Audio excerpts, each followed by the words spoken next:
Pirmahan mo ito at mawala ka na sa aming buhay. Utos ngang kanyang biyenang babae habang nagtatawanan ang buong pamilya. Tahimik siyang pumirma.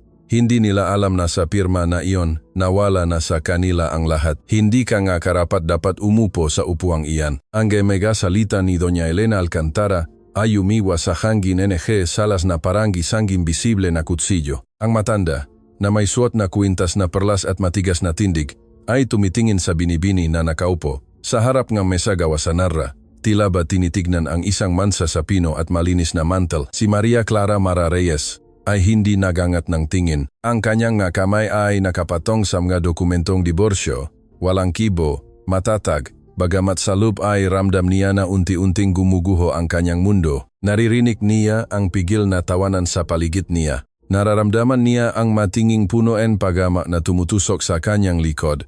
Naamoy niya ang importadong alak na inihain na parang isang selebrasyon dahil para sa pamilya Alcantara, iyon mismo ang nangyayari isang pista. Ang pista ngang pagtataboy sa kanya. Bilisan mo, ang boses ni Gabriel Gab Alcantara, ang kanyang asawa, o mas tamang sabihin, ang halos ex-asawa, ay nanggaling sa likuran niya. May reservation kami para sa hapunan at ayaw naming mahuli dahil sa iyo, isang reservation para sa hapunan. Sinipsip ni Mara ang masalitang iyon na parang nakatanggap ng suntok sa sikmura. Mag-asawa sila sa loob ng maraming taon. Nagbuo sila ng tahanan. Nagbahagi sila ng buong gabi sa pag-usap tungkol sa hinaharap, tungkol sa mga anak, tungkol sa pagtanda ng makasama. At ngayon, para sa kanya, ang pagpirma sa katapusan ng lahat ng iyon ay isa lamang proseso bago maghapunan. Hayaan mo na siya, Gab, singit ni Katrina Kate Alcantara, ang nakababatang kapatid ni Gab, nakasandal sa pader na may hawa na baso ang alak at ngiting puno ng kasiyahan. Siguradong kinuwenta niya kung gaano karami ang makukuha niya bago pumirma. Ganyan ang mataong katulad niya. Ang mataong katulad niya, alam na alam ni Mara ang prase na iyon. Narinig niya iyon mula pa noong unang araw na tumapak siya sa mansyon ng mga Alcantara. Mga taong katulad niya, walang apelyido, walang yaman, walang pinakmulan. Mga taong, ayon sa pamilya Alcantara, ay para lang sa isang bagay gamitin at itapon kapag hindi nakapakipakinabang. Si Don Ricardo Alcantara, ang patriarka ng pamilya, ay nakatayo sa kabilang dulo ng mesa. Pinapanot ang eksena na nakakrus ang mabraso. Siya ay isang makapangyarihang tao na naktayo ng Alcantara Group. Isang konglomeratong real estate na nangingibabaw sa rehiyon. Bihira siyang magsalita, ngunit kapag ginawa niya, nakikinig ang lahat. At sa sandaling iyon, ang kanyang katahimikan ay mas malalim pa sa anumang salita. Tingnan mo, iha, lumapit si Doña Elena kay Mara, bahagyang yumuko upang siya lamang ang makarinig, bagamat sapat ang lakas ng kanyang boses para marinig ng lahat. Ginagawaan ka namin ng pabor. Maari kang umalis ng walang anuman. Ngunit ang aking anak, na labis na mapagbigay, ay nagpumilit na bigyan ka ang kaunti. Kaya pirmahan mo, kunin mo ang maliit na halaga mo at bumalik ka sa pinanggalingan mo. Ang salitang maliit na halaga ay binikas na may matinding pahamak na tila nilason nito ang hangin. Sa wakas ay naangat ng tingin si Mara at sinalubong ang mata ng kanyang biyenan. Walang galit sa tingin ni Mara, tanging walang katapusang kalungkutan na may halong bagay na hindi maintindihan ni Doña Elena. Binibining Elena, mahinahon na sabi ni Mara, gusto ko lang na malinaw na hindi ako kailanman humingi ng anuman mula sa pamilyang ito. Hindi noong kinasal ako, at hindi rin ngayon. Naku, naman, bumungis-ngis si Kate mula sa kanyang sulok. Kung wala kang gusto, hindi ka sana nagpakasal sa kapatid ko. Alam nating lahat kung bakit ka nandito. Lumapit si Gab sa mesa, tumabi sa kanyang ina. Mayroong isang bagay sa kanyang ekspresyon na hinding-hindi makakalimutan ni Mara. Hindi iyon kalupitan, kundi kawalang interes. Ang pinakamasamang anyo ng pahamak, tila ba siya ay isang problema sa administrasyon na kailangan malutas bago ituloy ang mas mahahalagang bagay. Mara, maging praktikal tayo, sabi ni Gab na may kalkuladong boses. Ilang linggo mo nang pinapatagal ito. Dinraf na mga abogado ko ang nga termino. Makakatanggap ka ng makatwirang kompensasyong pinansyal. Lilipat ka. At bawat isa ay magpapatuloy sa kanilang buhay. Makatwirang kompensasyon. Tiningnan ni Mara ang madokumento sa harap niya. Ang halagang inaalok ay nakakainsulto. Pagkatapos ng mga taon ng kasal, pagkatapos iwanan ang kanyang trabaho para italaga ang sarili sa tahanan na hininginigap na itayo niya, Inaalok siya na halaga na halos hindi sapat para sa ilang buwan ng renta sa isang simpleng apartment. Mas higit pa yan sa nararapat sa iyo, sentensya ni Doña Elena. Magpasalamat ka na may mabuting puso ang anak ko. Tiningnan ni Mara si Gab. Hinahanap sa kanyang mamata ang bakas ng lalaking minahal niya, ng lalaking nangako na poprotektahan siya palagi, na siya ang pinakamahalaga sa kanyang buhay, na hinding-hindi niya hahayaang saktan siyang sinuman. Ngunit ang lalaking iyon ay matagal nang nawala. Napalitan ng estrangherong ito na tumitingin sa kanya ng may parehong lamik na parang nagsusuri ng bank statement. Ito ba talaga ang gusto mo, Gab? Tanong ni Mara. Ang kanyang boses ay halos bulong. Ang gusto ko ay matapos na ito sa wakas. Tugon niya ng walang pag-aalinlangan. Sa sandaling iyon, bumukas ang pintong salas at pumasok si Ati. Ramos, ang abogado ni Kapamilya Alcantara. Siya ay isang payat na tao, may tiyak na galo, na may dalang maleta nega balatat, ekspresyon nega lubos na profesional na kasanayan. Paumanhin sa pagkaantala, sabi niya habang inilalagay ang karagdagang dokumento sa mesa. Kailangan kong magdagdag ng ilang probisyon sa pagiging kumpidensyal. Pagiging kumpidensyal. Sumimangot si Mara. Standard sa ganitong kaso, paliwanag ni Ati. Ramos nang hindi siya tinitignan, tila nakikipag-usap sa pader. Sa pagpirma, nangangako kayong hindi maglalabas ng impormasyon tungkol sa pamilya Alcantara. Kanilang manegosyo, kanilang ari-arian, o anumang aspetong kanilang pribadong buhay. Ibig sabihin, isinalin ni Kate na may halatang kagalakan, hindi ka maaring magsumbong sa press para kakaawaan. Naramdaman ni Mara ang presyon sa kanyang dibdib na halos hindi siya makahinga. Hindi lang ito tungkol sa diborsyo, hindi lang ito tungkol sa pagkawalan ni Gab, kundi ang paraan ng pagtrato sa kanya na parang isang banta na kailangan i-neutralize, na parang ang kanyang pagiral sa buhay ng mga Alcantara ay isang pagkakamali na sa wakas ay itinatama. Hindi ko kailanman gagawin iyon, sabi ni Mara. O nga, bakit mo naman gagawin? Tugon ni Doña Elena na may ngiting hindi umabot sa kanyang mata. Bakit mo naman pipirmahan ang probisyon na iyon? Tumingin si Mara sa paligid ng salas. Ang mapader ay pinalamutian ng maorihinal na pinta na mas mahal pa sa kinita niya sa buong buhay niya. Ang mga kandelabrang kristal ay nagnining sa itaas nila na parang mga artipisyal na bituin. Ang mabasong alak ay sumasalamin sa liwanag sa paraang tila idinisenyo upang ipaalala sa kanya na hindi siya kabilang sa mundong iyon. At gayon pa man, naging kabilang siya. Sa loob ng maraming taon, naging bahagi siya ng pamilyang iyon. Inorganisa niya ang mahapunan ng Pasko. Inalagaan niya si Doña Elena nang makasakit ito sa tiyan. Sinamahan niya si Don Ricardo sa kanyang appointment sa doktor kapag walang ibang may oras. Minahal niya si Gab ng buong puso. Tinalikuran niya ang kanyang karera nang hilingin nito na italaga ang sarili sa tahanan. Inuna niya ang pangangailangan ng iba kaysa sa kanya. At ngayon, ang lahat ng iyon ay mas mababa pa sa halaga ng baso ng alak na hawak ni Kate nang may pahamak. Mayroon ba kayong dapat malaman bago ako pumirma? Sabi ni Mara. Ang kanyang boses ay nakaroon ng tata na ikinagulat ng lahat sa silid. Ano? Hihingi ka pa bang ang pera? Tanong ni Gab na nakakrus ang mabraso. Dahil hindi iyon mangyayari. Hindi, ayokong pera ninyo. Isang naguguluhang katahimikan ang bumalot sa salas. Nakpalitan ng tingin si Doña Elena at ang kanyang asawa. Huminto si Kate sa pagniti sandali, maging si Ati. Ramos ay nakangat ng tingin mula sa kanyang dokumento. Kung gayon, ano ang gusto mo, binibini? Unang nagtanong si Don Ricardo, ang kanyang malalim na boses ay umalingaw-ngaw sa silid. Gusto kong tandaan ninyo ang sandaling ito, sabi ni Mara, na tinitignan ang bawat isa sa kanila ng direkta sa mata. Gusto kong tandaan ninyo kung paano ninyo ako tinrato ngayon, ang tawanan, ang alak, ang panunuya. Gusto kong ilagay ninyo iyan ng maigi sa inyong alaala. Iyan ba ibanta? Nagtaas ng kilay si Doña Elena, nasaktan. Hindi, binibini. Isa itong kahilingan. Dahil balang araw ay may intindihan ninyo kung sino ako talaga. At kapag dumating ang araw na iyon, gusto kong tandaan ninyo kung paano kayo kumilos. Napakadrama naman. Sumigaw si Kate na may tawa. Sino ka ba sa tingin mo? Isang prinsesa na nagpapanggap. Muling napunong tawanan ang salas. Umiling si Gab. Halatang nairita sa tingin niya ay isang patetikong pagtatangka na mapanatili ang dignidad.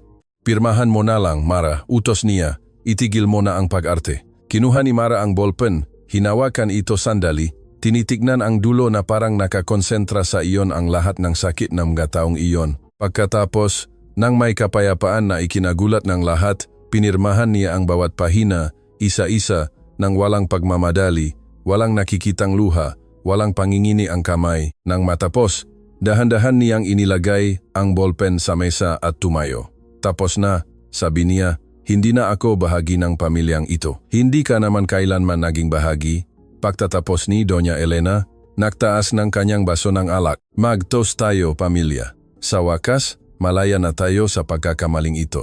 Nagtagpo ang nga baso nang may tuno na parang huling pako sa kabaong para kay Mara. Naglakad siya patungo sa pinto ng salas. Pakiramdam ang bawat hakbang na parang lumalakad sa salamin. Hindi siya lumingon. Hindi niya binigyan ng maitong asiyahan na makita ang kanyang nawasak na mukha, ngunit nang tumawid siya sa pintuan, narinig niya ang boses ni Kate sa huling pagkakataon. Sana'y maging maayos ang buhay niya sa pahuhugas ng sahig. Iyon lang naman ang alam niyang gawin. Ang tawanan ay humabol sa kanya hanggang sa pasilyo. Binilisan ni Mara ang lakad. Tinawid ang foyer ng mansyon ng Mangga Alcantara na nakatitik sa pangunahing pinto. Ang makatulong ay nakatingin sa kanya ng may tahimik na pagkaawa. Si Aling Nena, ang mayordoma na nagtrabaho para sa mga Alcantara sa loob ng mga dekada, ay saglit na hinarang siya. Binibining Mara, bulong nito, hinawakan ang kanyang kamay sandali. Hindi lahat dito sa bahay ay isa ang iniisip. Kayo lang ang nagtrato sa amin bilang tao. Pinisil ni Mara ang kamay ni Aling Nena, hindi makapagsalita dahil sa buhol sa kanyang lalamunan at lumabas sa gabi. Ang lamig ng hangin ay sumalpok sa kanya na parang isang maawaying sampal. Huminto siya sa grand staircase ng entrance. Tinitignan ang iluminadong hardin, ang nga fountain, ang nga mamahaling sasakyan na nakaparada sa circular drive, ang lahat ng mundong iyon na hindi kailanman naging kanya at ngayon ay iniluwas siya ng walang seremonya. Naglakad siya patungo sa kalsada kung saan naghihintay ang isang taxi. Wala siyang sariling sasakyan. Laging iginigiit ni Gap na gamitin niya ang driver ng pamilya, isa pang banayat na anyo ng kontrol na ipinakamali niya sa pagmamalasakit. Saan po? Binibini? Tanong ng taxi driver. Pinigay ni Mara ang address ng isang maliit na apartment na inupahan niya sa counting na ipon niya. Isang napakalit na lugar sa isang simpleng bahagi ng lungsod. Napakalayo sa mansyon ng Alcantara na tila ito ay kabilang sa ibang planeta. Sa buong biyahe, tumingin siya sa bintana nang hindi talaga may nakikita. Ang mailaw ng lungsod ay dumaan na parang mamansa ang kulay. Tila umiya ang mundo nga, maluha na ayaw niyang ilabas. Nag-vibrate ang kanyang telepono. Isang mensahe mula sa isang numero na kabisado niya, ngunit hindi niya nakasabi sa pangalan. Pumirma ka na ba? Tiningnan ni Mara ang mensahe ngang ilang. Segundo bago sumagot ng dalawang salita. Pumirma na, dumating agad ang sagot. Kung gayon oras na, puntahan mo ako bukas. Marami tayong pag-usapan. Pumikit si Mara. Inihilik ang kanyang ulo sa malamig na salamin ng taksi. Ang mensahe na iyon ay mula sa tanging tao sa mundo na nakakaalam ng buong katotohanan. Ang katotohanan na hindi kailanman nag-abalang alamin ng Alcantara. Ang katotohanan na hindi kailanman tinanong ni Gap. Ang katotohanan na iningatan niya sa buong buhay kanyang kasal na parang isang lihim na walang sinuman ang karapat dapat malaman. Dahil si Mara Reyes ay hindi ang inaakala ng lahat at ang pamilya na kakatapos lamang manghiya sa kanya ay walang kaunting ideya kung ano ang paparating. Ang hindi alam ngang sinuman sa mga Alcantara ay pinasan ni Mara ang bawat insulto, bawat panghihiya, bawat tawanan para sa isang napakapartikular na dahilan. Hindi ito kahinaan. Hindi ito pagsunod, hindi ito kawalan ng pagpipilian, isa itong pangako na ginawa niya sa isang napakahalagang tao, isang pangako na ngayon sa pirma na iyon ay opisyal na natupad. At ang taong iyon ay eksaktong hindi inaasahan ng sinuman. Habang papalayo ang taksi mula sa mansyon ng Mga Alcantara sa isang lugar sa siyudad, sa isang opisina na matatagpuan sa pinakamataas na palapag ng isa sa mga pinakamataas na gusali sa Financial District, isang lalaki ang nakatingin sa kanyang telepono ng may seryosong ekspresyon. Binasa niya ang dalawang salita ni Mara. Pumirma na at pagkatapos. Sa unang pagkakataon sa mahabang panahon, ginawa ngang lalaking iyon ang isang bagay na hinding-hindi pa siya nakitang. Ginawang kanyang makasosyo sa negosyo ng kanyang maempleyado at ng buong mundo umiyak dahil ang lalaking iyon ay ang ama ni Mara at ang gagawin niya ay magbabago ng lahat, lubos na lahat. Balik sa mansyon, Nagpapatuloy ang selebrasyon. Nagutos si Doña Elena na ihain ang hapunan sa pangunahing silid-kainan na parang kakapanalo lang nila sa isang mahalagang labanan. Sa wakas, bulong niya habang nakahain ang mga kawani. Sa wakas, makakahinga na tayo ng maluwag. Alam kong hindi para sa iyo ang babaeng iyon, sabi niya kay Gab, hinihimas ang pisngi nito na parang isang bata na kakapasa lang sa isang mahirap na pagsusulit. Ngayon, makakahanap ka na ng kapantay mo. Tumango si Gab nang walang masyadong pansin. Sinisiyasat ang kanyang telepono. Mayroon ng isang modelo na naghihintay sa kanya para maghapunan sa ibang lugar. Ang transisyon mula asawa tungo sa binata ay tumagal lang ng eksaktong oras na kinailangan ni Mara para pirmahan ang mga dokumento. Magkano ang binigay natin sa huli? Tanong ni Don Ricardo mula sa dulong mesa. Ang pinakamababa, sagot ni Ati. Ramos, nananatili para maghapunan bilang bahagi ng kanyang gantimpala para sa trabahong maayos na nagawa.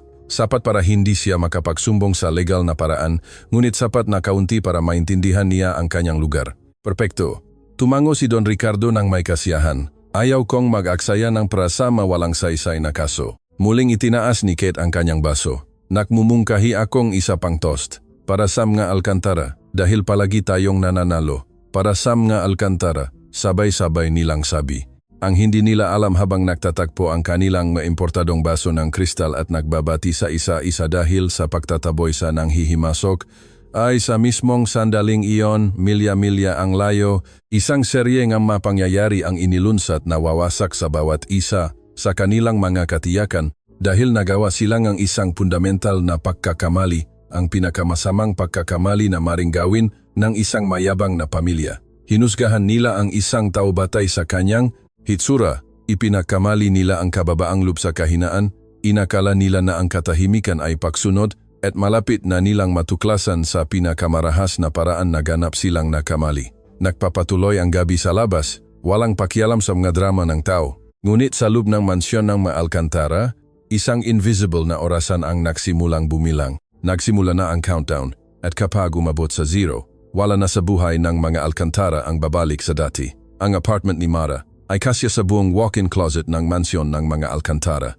Isang maliit na silid na may maliit na kusina, isang banyo na halos hindi masara ang pinto, at isang bintana na nakatanaw sa isang eskinita kung saan nag-aaway ang mapusa sa hating gabi. Ngunit ito ay sa kanya, ganap na kanya, at nang gabing iyon, sa unang pagkakataon sa loob ng maraming taon, naramdaman ni Mara na makakahinga siya. Umupo siya sa gilid ng kama, isang kutson sa isang kahoy na bas na binili niya sa isang second-hand market, at pinahintulutan ang sarili na gawin ang hindi niya ginawa sa harap na mga Alcantara. Umiyak. Umiyak siya para sa mga taon na nawala, umiyak siya para sa pag-ibig na ibinigay niya nang walang natanggap na kapalit. Umiyak siya para sa mga gabi na ginugol niya sa paghihintay kay Gab habang ito ay nagtatrabaho hanggang gabi sa mga social event kasama ang mga taong itinuturing siyang mababa. Umiyak siya sa bawat pagkakataon na pinamukha ni Doña Elena sa kanya na hindi siya sapat, na hindi siya magiging sapat. Ngunit umiyak din siya ang ginhawa dahil ang hawla, gaano man kaganda tingnan sa labas, ay sa wakas ay bukas na. Nang maubos ang kanyang luha, nahugas ng muka si Mara ng malamig na tubig at tiningnan ang sarili sa maliit na salamin ng banyo. Ang babae na nakita niya ay may pamamaga sa mata, ngunit matatag ang panga. Hindi siya isang babaeng talunan, kundi isang babaeng sa wakas ay malaya upang maging kung sino siya talaga. Kinuha niya ang kanyang telepono at muling binasa ang mensahe. Puntahan mo ako bukas. Marami tayong pag-usapan. Bukas. Magbabago ang lahat bukas. Humiga siya sa kanyang maliit na kama, nakikinig sa mga tunog ng siyudad na hindi lubusang natutulog, at sa unang pagkakataon sa loob ng maraming taon, natulog siya ng payapa. Kinabukasan, maagang bumangon si Mara. Nagbihis siya ng pinakamapresentableng damit na mayroon siya, hindi marangya, ngunit malinis at disente, at lumabas sa kalsada. Ang kaibahan sa pagitan ng kanyang kapitbahayan at ang lugar na kanyang pupuntahan ay brutal mula sa makalye na may luba at simpleng tindahan patungo sa malalawak na abenida na may magusaling salamin na sumasalamin sa langit na parang mga higanteng salamin. Ang gusali ng Atlas Group ay sumasakop sa isang buwang block ng Financial District. Ito ay isang naglalakihang torre na nangingibaba sa skyline, na may marmol na lobby kung saan ang bawat hakbang ay umalingaw na parang anunsyong kapangyarihan. Pumasok si Mara sa pangunahing pinto kasama ang mga ehekutibo na naglalakat ng mabilis at may ekspresyon ng kahalagahan at dumiretso sa reception. Magandang umaga, sabi niya sa receptionist. Mayroon akong pulong. Ang inyong pangalan, pakiusap, Mara Reyes. I-type ng receptionist ang pangalan sa kanyang computer. Ang lumabas sa screen ay agad na nagpabago sa kanyang profesional na ugali tungo sa lubos na atensyon. Binibining Reyes, siyempre, hinihintay na po kayo. Ika, 42 palapag. Ang private elevator ay nasa inyong kanan. Salamat. Naglakad si Mara patungo sa private elevator. Iyon na ginagamit lamang ng mga taong may access sa pinakamataas na palapag ang opisina ng presidente. Habang nagsasara ang pinto at nagsimulang umakyat ang elevator, malakas ang tibok ng kanyang puso hindi dahil sa nerbiyos, kundi dahil sa pag-asam. Bumukas ang mapinto sa ika, 42 palapag. Inilalantad ang isang espasyo na pinagsasama ang elegansya at init. Hindi ito mapagpasikat tulad ng mansyon ng Alcantara, kung saan lahat ay tila dinisenyo upang mag-impress. Iba ang lugar na ito. Matotong libro sa mga istante, mga litrato ng pamilya sa simpleng frame, isang basag na alpombra mula sa mga taon ng paggamit na walang nagabalang palitan dahil may sentimental na halaga. Mara, ang boses ay mula sa isang lalaki na bumangon mula sa likuran ng isang malawak na desk na may kulay abong buhok na nakasuklay pabalik, mga mata na pinagsasama ang kahirapan sa negosyo na may lambing na lumalabas lamang kapag nakikita ang kanyang anak. Impeccable ang kanyang kasuotan, ngunit hindi mapagpasikat, tulad ng isang taong hindi na kailangang magpatunay ng anuman sa sinuman. Papa, tumakbo si Mara sa kanya at niyakap siya ng may desperasyon ng isang taong matagal nang nagpipigil ng sakit. Niyakap ni Don Miguel Reyes ang kanyang anak ng mahigpit. Nararamdaman ang pangingini nito sa kanyang mabisik. Ang lalaking ito na nakikipagnegosasyon sa mga multimilyong dolyar na deal ng walang kurap, na nagtayo ng isang imperyo mula sa wala, na iginagalang at kinatatakutan ng pantay sa mundo ang negosyo ay naramdaman na walang magawa sa magaluhang kanyang anak. Tapos na, anak ko, bulong niya. Tapos na ang lahat. Napakalupit nila, Papa. Hanggang sa huli na kain sila ng alak na parang ipinagdiriwang ang pagtataboy sa basura. Pumikit si Don Miguel. Pinipigilan ang galit na kumukulo sa loob niya. Ikwento mo sa akin ang lahat, bawat detalye. Umupo sila sa isang sofa sa tabi ng bintana na nag-alok ng panoramic view ng siyudad. Ikinuwento ni Mara ang lahat. Ang panunuya ni Doña Elena, ang kawalang interes ni Gab, ang kalupitan ni Kate, ang tahimik na pagkompromiso ni Don Ricardo. Ikinuwento niya ang tungkol sa probisyon ng pagiging kumpidensyal, ang miserableng kompensasyon, ang pabaon na salita ni Kate, na nakmumungkahi na ang tanging alam niyang gawin ay mahugas ng sahig. Sa bawat salita, mas lalong tumitigas ang mukha ni Don Miguel. Hindi siya isang taong impulsibo. Hindi ka makakabuo ng isang imperyo sa pagiging impulsibo.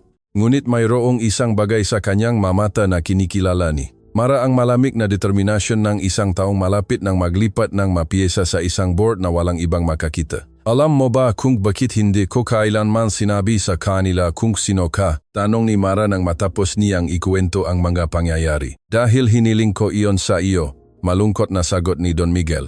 At isang pagkakamali iyon.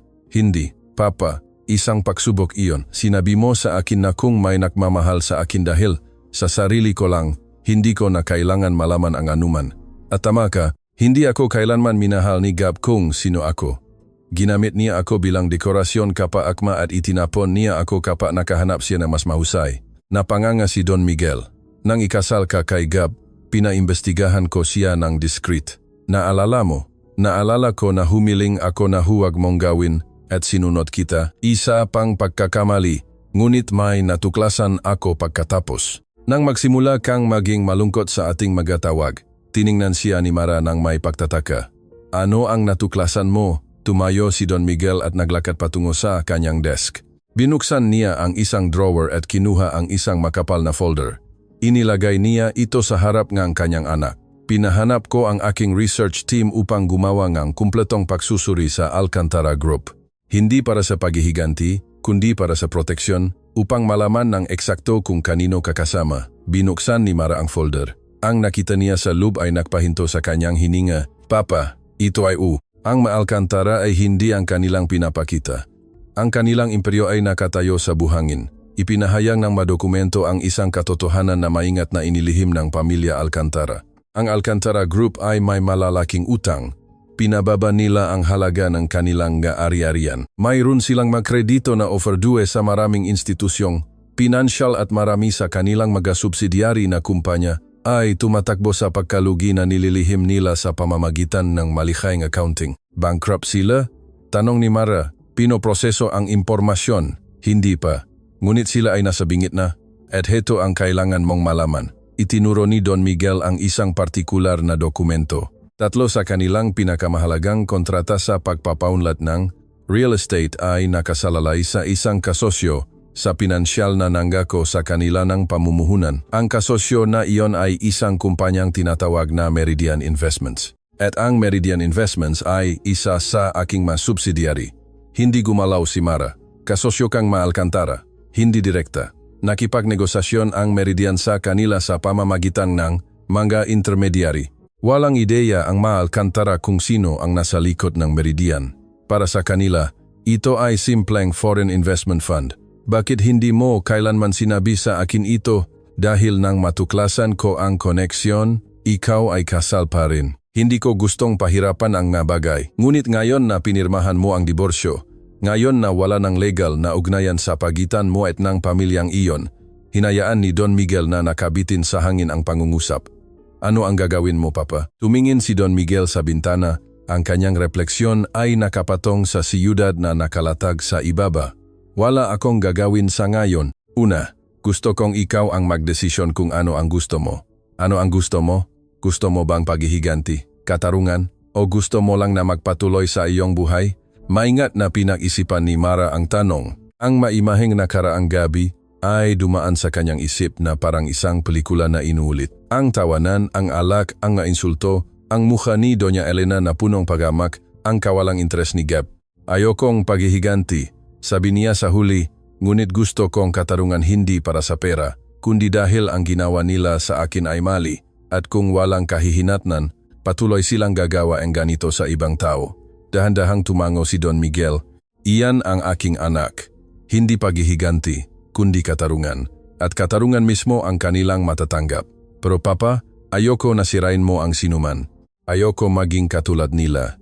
Hindi ko sisirain ang sinuman. Mara, hayaan ko lang na lumabas ang katotohanan. At ang katotohanan, anak ko, ang pinakamakapangyarihang puwersa na umiiral.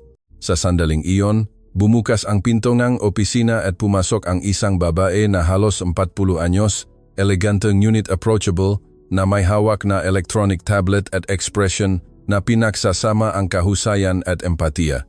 Ginong Reyes, handa na po ang mga dokumento na hiningi ninyo, anunsyo niya. Salamat Sofia, tumango si Don Miguel. Mara, siya si Ati. Sofia Lim, ang aking legal director.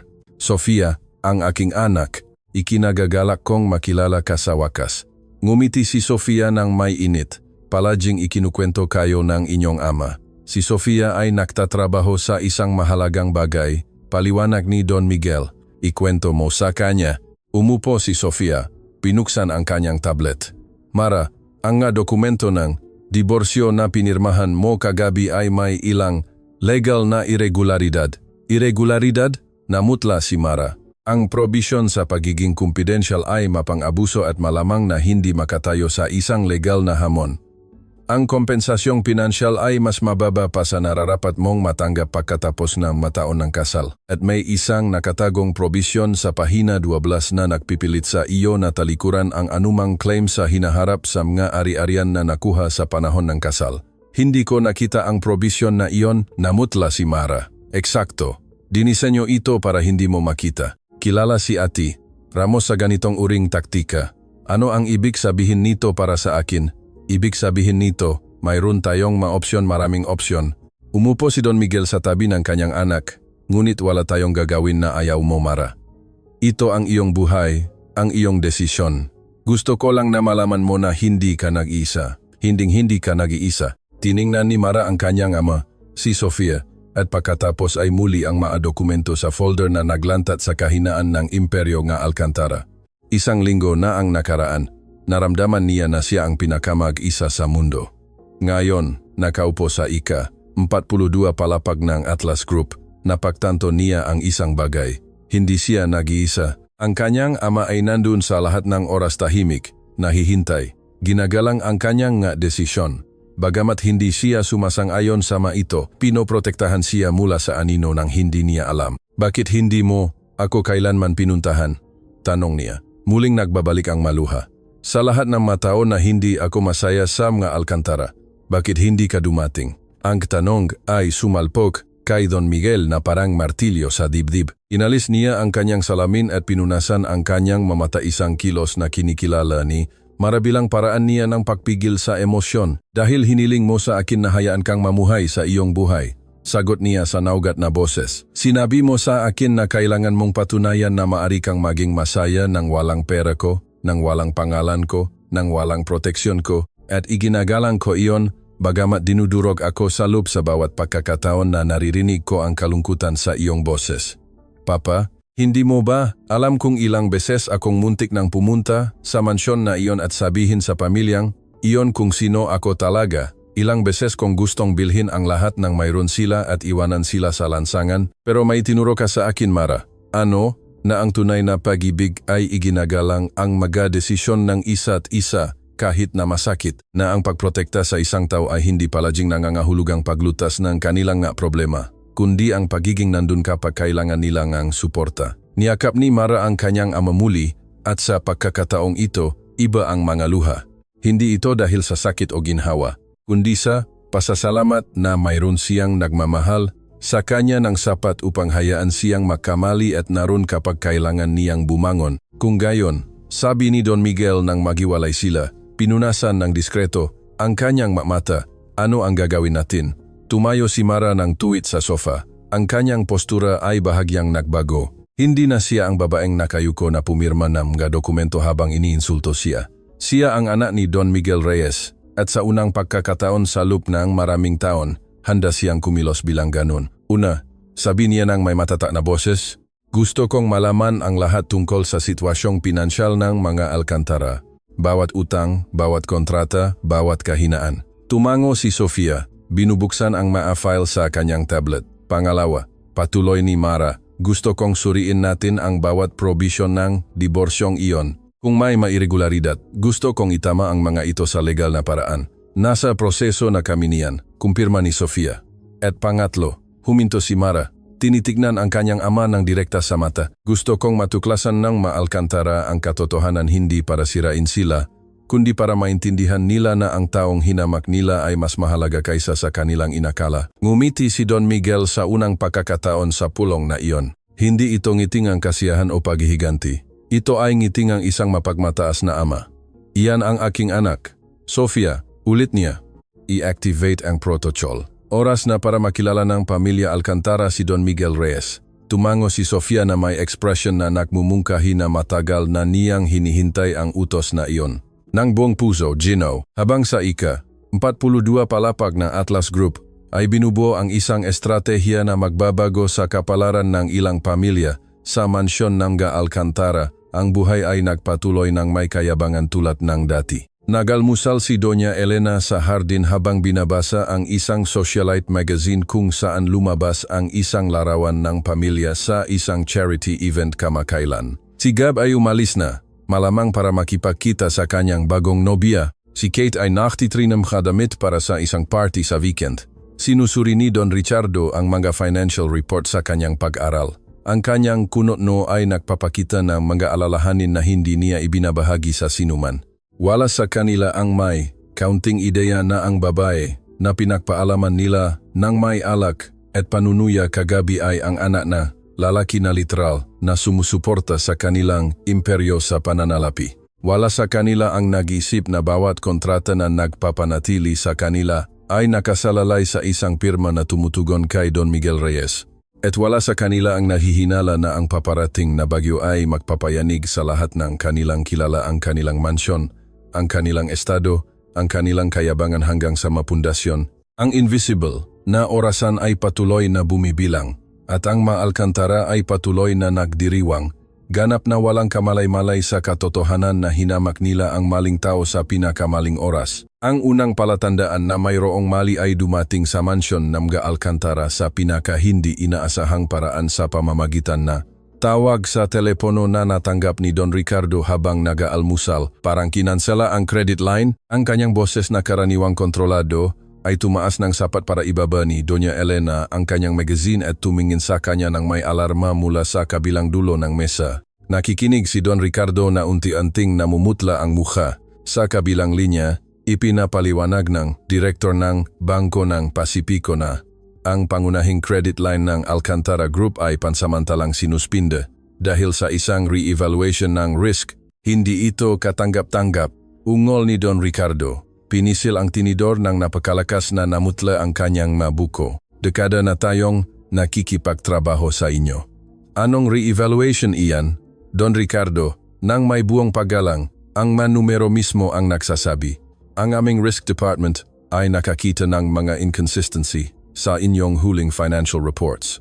Hanggat hindi ito nalilinaw, mananatiling suspendido ang linya. Sino ang nagutos ng review na iyan?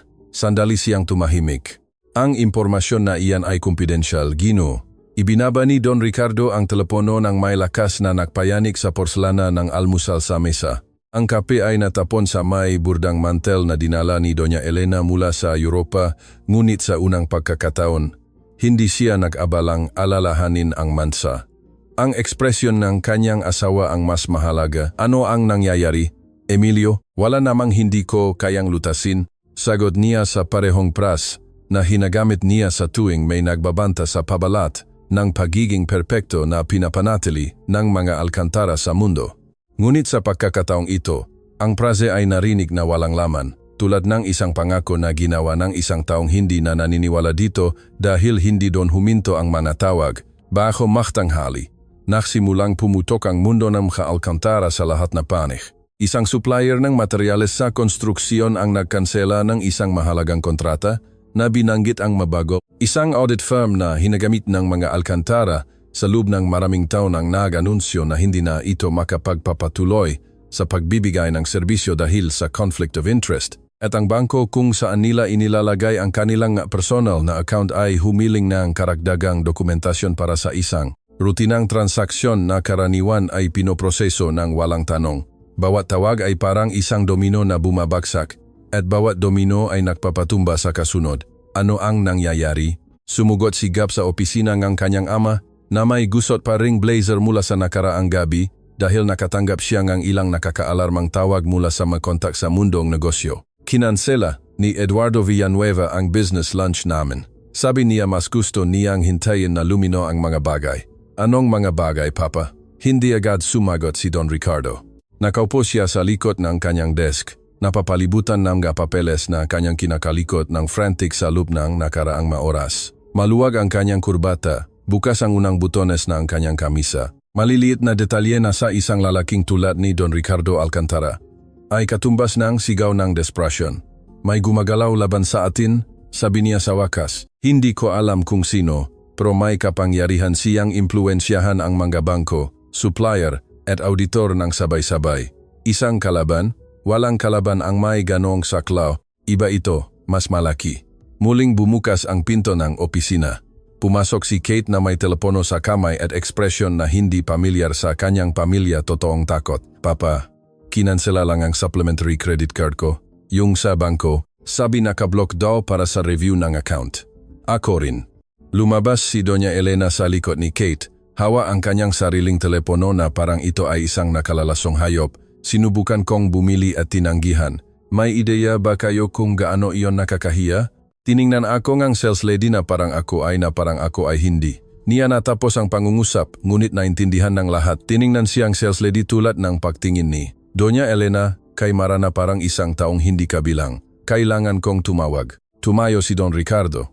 Gab, kontakin mo ang lahat ng ating financial partners. Gusto kong malaman kung sino ang nananatili sa atin at sino ang nagtalikod sa atin. Kate, itigil mo na ang pag-aalala sa card at tawagan mo si Ate Ramos. Kailangan ko ang aking abogado dito sa loob ng 1 oras. At ako? Tanong ni Doña Elena. Ikaw maghintay ka at ipagdasal na ito ay isa lamang hindi pagkakaintindihan. Ngunit hindi ito isang hindi pagkakaintindihan. at sa kaibuturan. Alam ito ni Don Ricardo. Ilang araw pakaraan, ang sitwasyon ay naging mas desperado.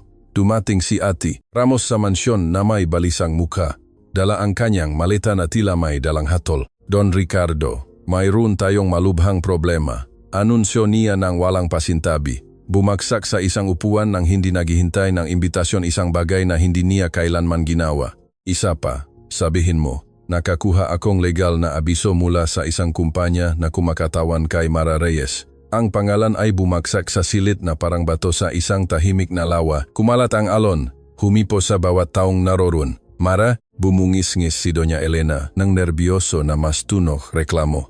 Ang babaeng iyon ay may pera para kumuha ng abogado, hindi lang isang abogado. Binuksan ni Ati Ramos ang kanyang maleta gamit ang nanginginih na mga kamay. Ang kumpanya na kumakatawan sa kanya ay ang De La Cruz Santos Associates. Ang katahimikan na sumunod ay ang uringang katahimikan na nauna sa mga lindol. Dahan-dahang tumayo si Don Ricardo mula sa kanyang upuan. Tila ang pangalan ng kumpanya na iyon ay bumibigat sa kanyang balikat. De La Cruz at Santos. Iyan ay isa sa pinakamahal at pinakamakapangyarihang legal na kumpanya sa bansa. Hindi sila tumatanggap ng kaso ng sinuman. Eksakto. At pinaglalabanan nila ang buong kasunduan ng diborsyo. Ipinipilit nila ang mga mapanggabusong probisyon, hindi sapat na kompensasyon at mga depekto sa pahintulot. Mga depekto sa pahintulot? Tanong ni Gap mula sa sulok ng opisina kung saan siya nakikinig na nakakrus ang mabraso. Sabi nila, pumirma si Mara sa ilalim ng psychological pressure sa isang hostile environment. Mayroon silang mga pahayag ng masaksi. Anong mga saksi? Tanong ni Don Ricardo, bagamat alam ng isang bahagi niya ang sagot. Lumunok si Ati Ramos, mga kawani nga bahay na ito. Lumalabas, ilang domestic employee ang handang magpatutu tungkol sa trato na natatanggap ni Binibining Mara sa panahon kasal. At hindi lang iyon, mayroon din silang ma-record ng mga pag-uusap, mga insidente na may dokumento, mga detalyadong testimonya ng mga taon ng sistematikong psychological abuse. Iyan ay pagtataksil. Bulalas ni Doña Elena, tumayo ng biglaan na nahulog ang kanyang tasaang tasaa. Ang sarili nating maempleyado, ang mataong binibigyan nating ang trabaho, ang mataong binabayaran natin. Tiningnan siya ni Ati Ramos ng may seryosong tingin na hindi niya kailanman ipinakita. Sila ay mataong nasaksihan sa loob ng maraming taon kung paano ninyo tinrato ang isang taong dapat sana ay mahal ninyo at ngayon ay handa silang magsalita. Sino ang kumontak sa kanila? Tanong ni Don Ricardo. Hindi ko alam, ngunit kung sino man siya, mayroon siyang resources para mag-organisa ng isang legal na estratehiya na ganito kalaki. Ang De La Cruz at Santos ay hindi nagtatrabaho ng libre. Don Ricardo, pinag-usapan natin ang bayarin na lumalampas sa kinikita ng maraming pamilya sa buwang buhay nila. Paano posible na ang babaeng giyon ay makapagbayad sa De La Cruz at Santos? Tanong ni Kate. Nawawala na ang lahat ng kayabangan na karaniwan niyang ipinapakita. Wala siyang anuman. Dumating siya sa pamilyang ito ng walang anuman at umalis ng walang anuman dahil sinigurado ninyo iyon. Sagot ni Ati Ramos, at sa unang pagkakataon sa kanyang karera bilang abogado ng mga Alcantara, ang kanyang tono ay napakita ng isang bagay na malapit sa pag-ugali. Mag-ingat ka sa sinasabi mo, Ramos, babala ni Don Ricardo. Don Ricardo, nang may buong paggalang, ang trabaho ko ay protektahan ang inyong legal na interes at sa kasalukuyan, ang inyong legal na interes ay seryosong na kompromiso. Kung ipipresenta ng De La Cruz at Santos ang kasong ito sa isang hukom, hindi lamang kayo mawawalan ng mas maraming pera kaysa sa ibinigay ninyo kay Mara sa isang patas na diborsyo, kundi ang reputasyon ng pamilyang ito ay malalantad sa publiko. Mayroon pa ba? Tanong ni Gab na may mahinang boses. Tila nahuhulaan na ang pinakamasama ay darating. Nag-imbestiga akong kaunti tungkol kay Mara Reyes dahil kailangan kong maintindihan kung paano siya nakakuha ng ganoong antas ng representasyon at may natuklasan ako na hindi ko may paliwanag. Ano? Ilang public records na may kinalaman sa kanya ay selyado, protektado na parang may isang may napakalaking kapangyarihan ang nagsiguro ng kanyang privacy. Hindi ito ginagawang sinuman. Ginagawa itong nga taong may koneksyon sa pinakamataas na antas. Naging mahirap huminga sa opisina. Bawat miyembro ng Alcantara ay pinoproseso ang impormasyon sa kanya-kanyang paraan. Si Don Ricardo na may galit na kalkulado, si Doña Elena na may lumalaking takot, si Gab na may sisihin na nagsisimulang sumakal sa kanya, si Kate na may takot ng isang nakakita na gumuho ang tanging mundo na alam niya. Sa sandaling iyon, isang hindi inaasahang boses ang nagsalita mula sa pinto ng opisina. Kailangan ninyong malaman ang isang bagay. Lumingon ang lahat. Ito ay si Tito Robert Alcantara, ang nakababatang kapatid ni Don Ricardo, isang lalaki na bihirang bumisita sa mansyon at nagpanatili ng maingat na distansya sa maisyu ng pamilya, ngunit ngayon ay naroon siya na may seryosong ekspresyon at isang Manila envelope sa kamay. Robert, ano ang ginagawa mo rito? Tanong ni Don Ricardo ng may tunay na pagtataka.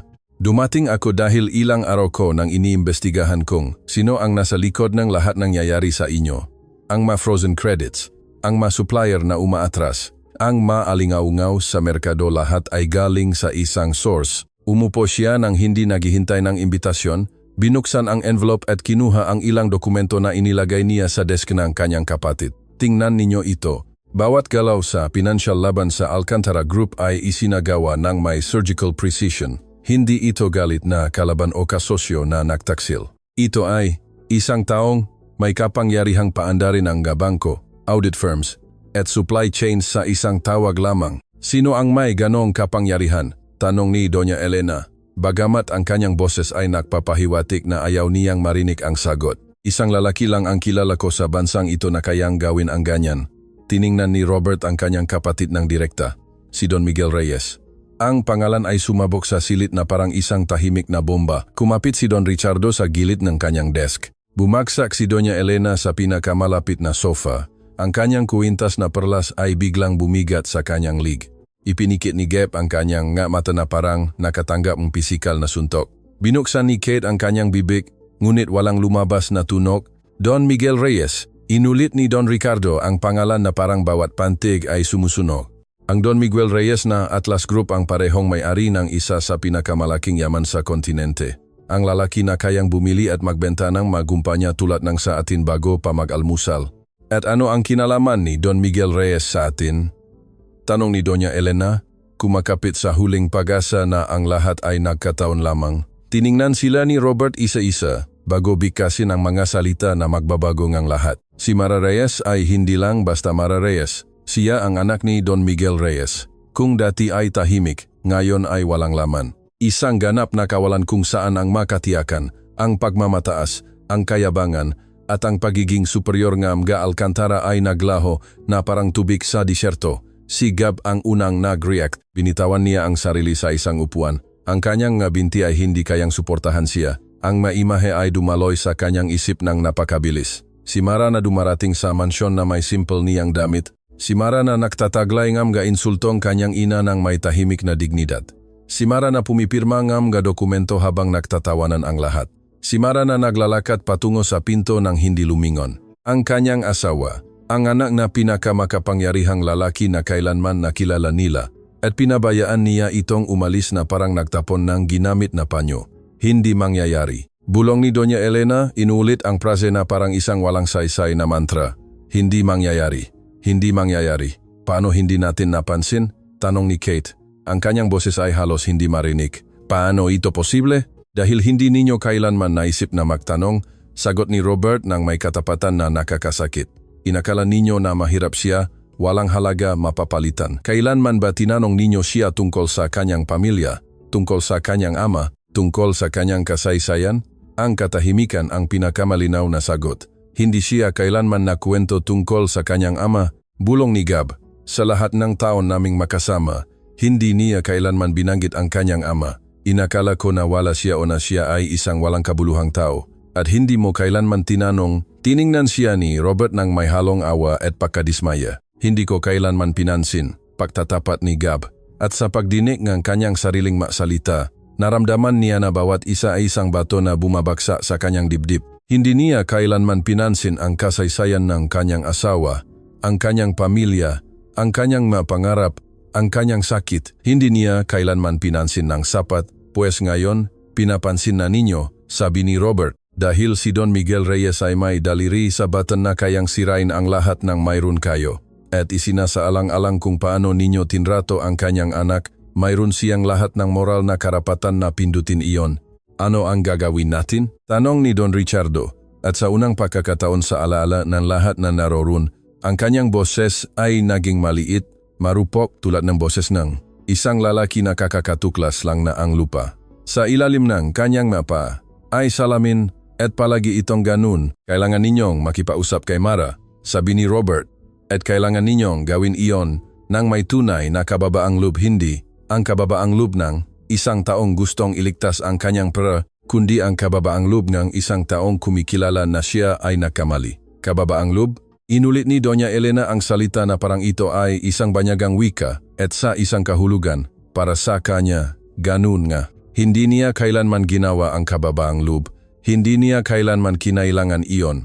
Hanggang ngayon, "Oh, Elena," direkta siyang tiningnan ni Robert. "Kababaang loob, iyang bagay na hinihingi ninyo kay Mara araw-araw habang kayo ay nalulunod sa kayabangan." Walang sumagot dahil walang makakaya. Naglakad si Robert patungo sa pinto, ngunit huminto bago lumabas. "Sasabihin ko sa inyo ang isang bagay na laging inuulit ng aking ina. Ang pera ay makakabili ng maraming bagay, ngunit hindi nito kayang bilhin ang respeto na nawawala sa pagiging malupit. Nawala kayong isang bagay na walang yaman ang makakabawi. Ang tanong ay kung may oras pa kayo upang ayusin ang ilang pinsala." At sa mga salitang iyon, umalis siya sa opisina, iniwan ang Alcantara na mag-isa sa bigat na katotohanan na nandun sa harap nila sa loob ng maraming taon, at nabulag sila, napakayabang, napakalupit para makita. Ang anak ng isang higante ay nakaupo sa kanilang mesa at tinrato nila ito na parang alikabok sa kanilang sapatos.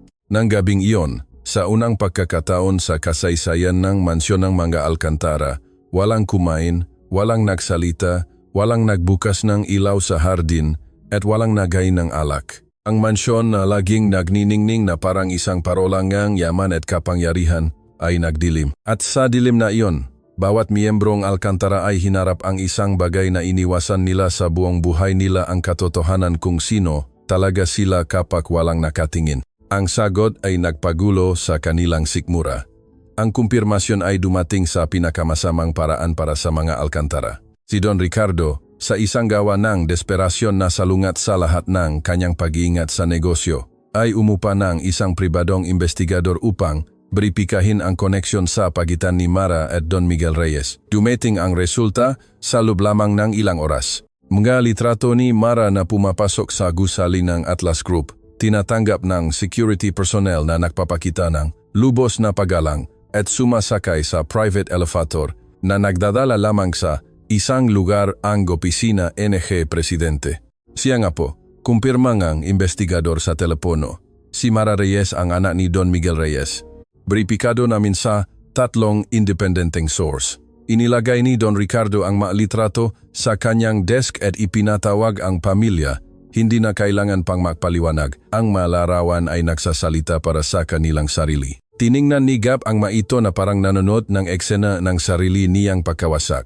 Bawat litrato ay isang iba't ibang dago. Si Mara na naglalakat ng may kumpiyansa sa isang marmol na lobi na nagmumukhang simplang mansyon na Gamja Alcantara. Si Mara na binabating ng mga ehekutibo na tumatayo kapag siya ay dumaan. Si Mara na naglaho sa isang elevator na direktang nagdala sa kanya sa pinakamakapangyarihang tao sa bansa. Sa loob ng maraming taon, bulong ni Gap ng walang kausap, ang kanyang ama ay naghihintay, nagmamasit, alam ng eksakto kung paano namin siya tinrato.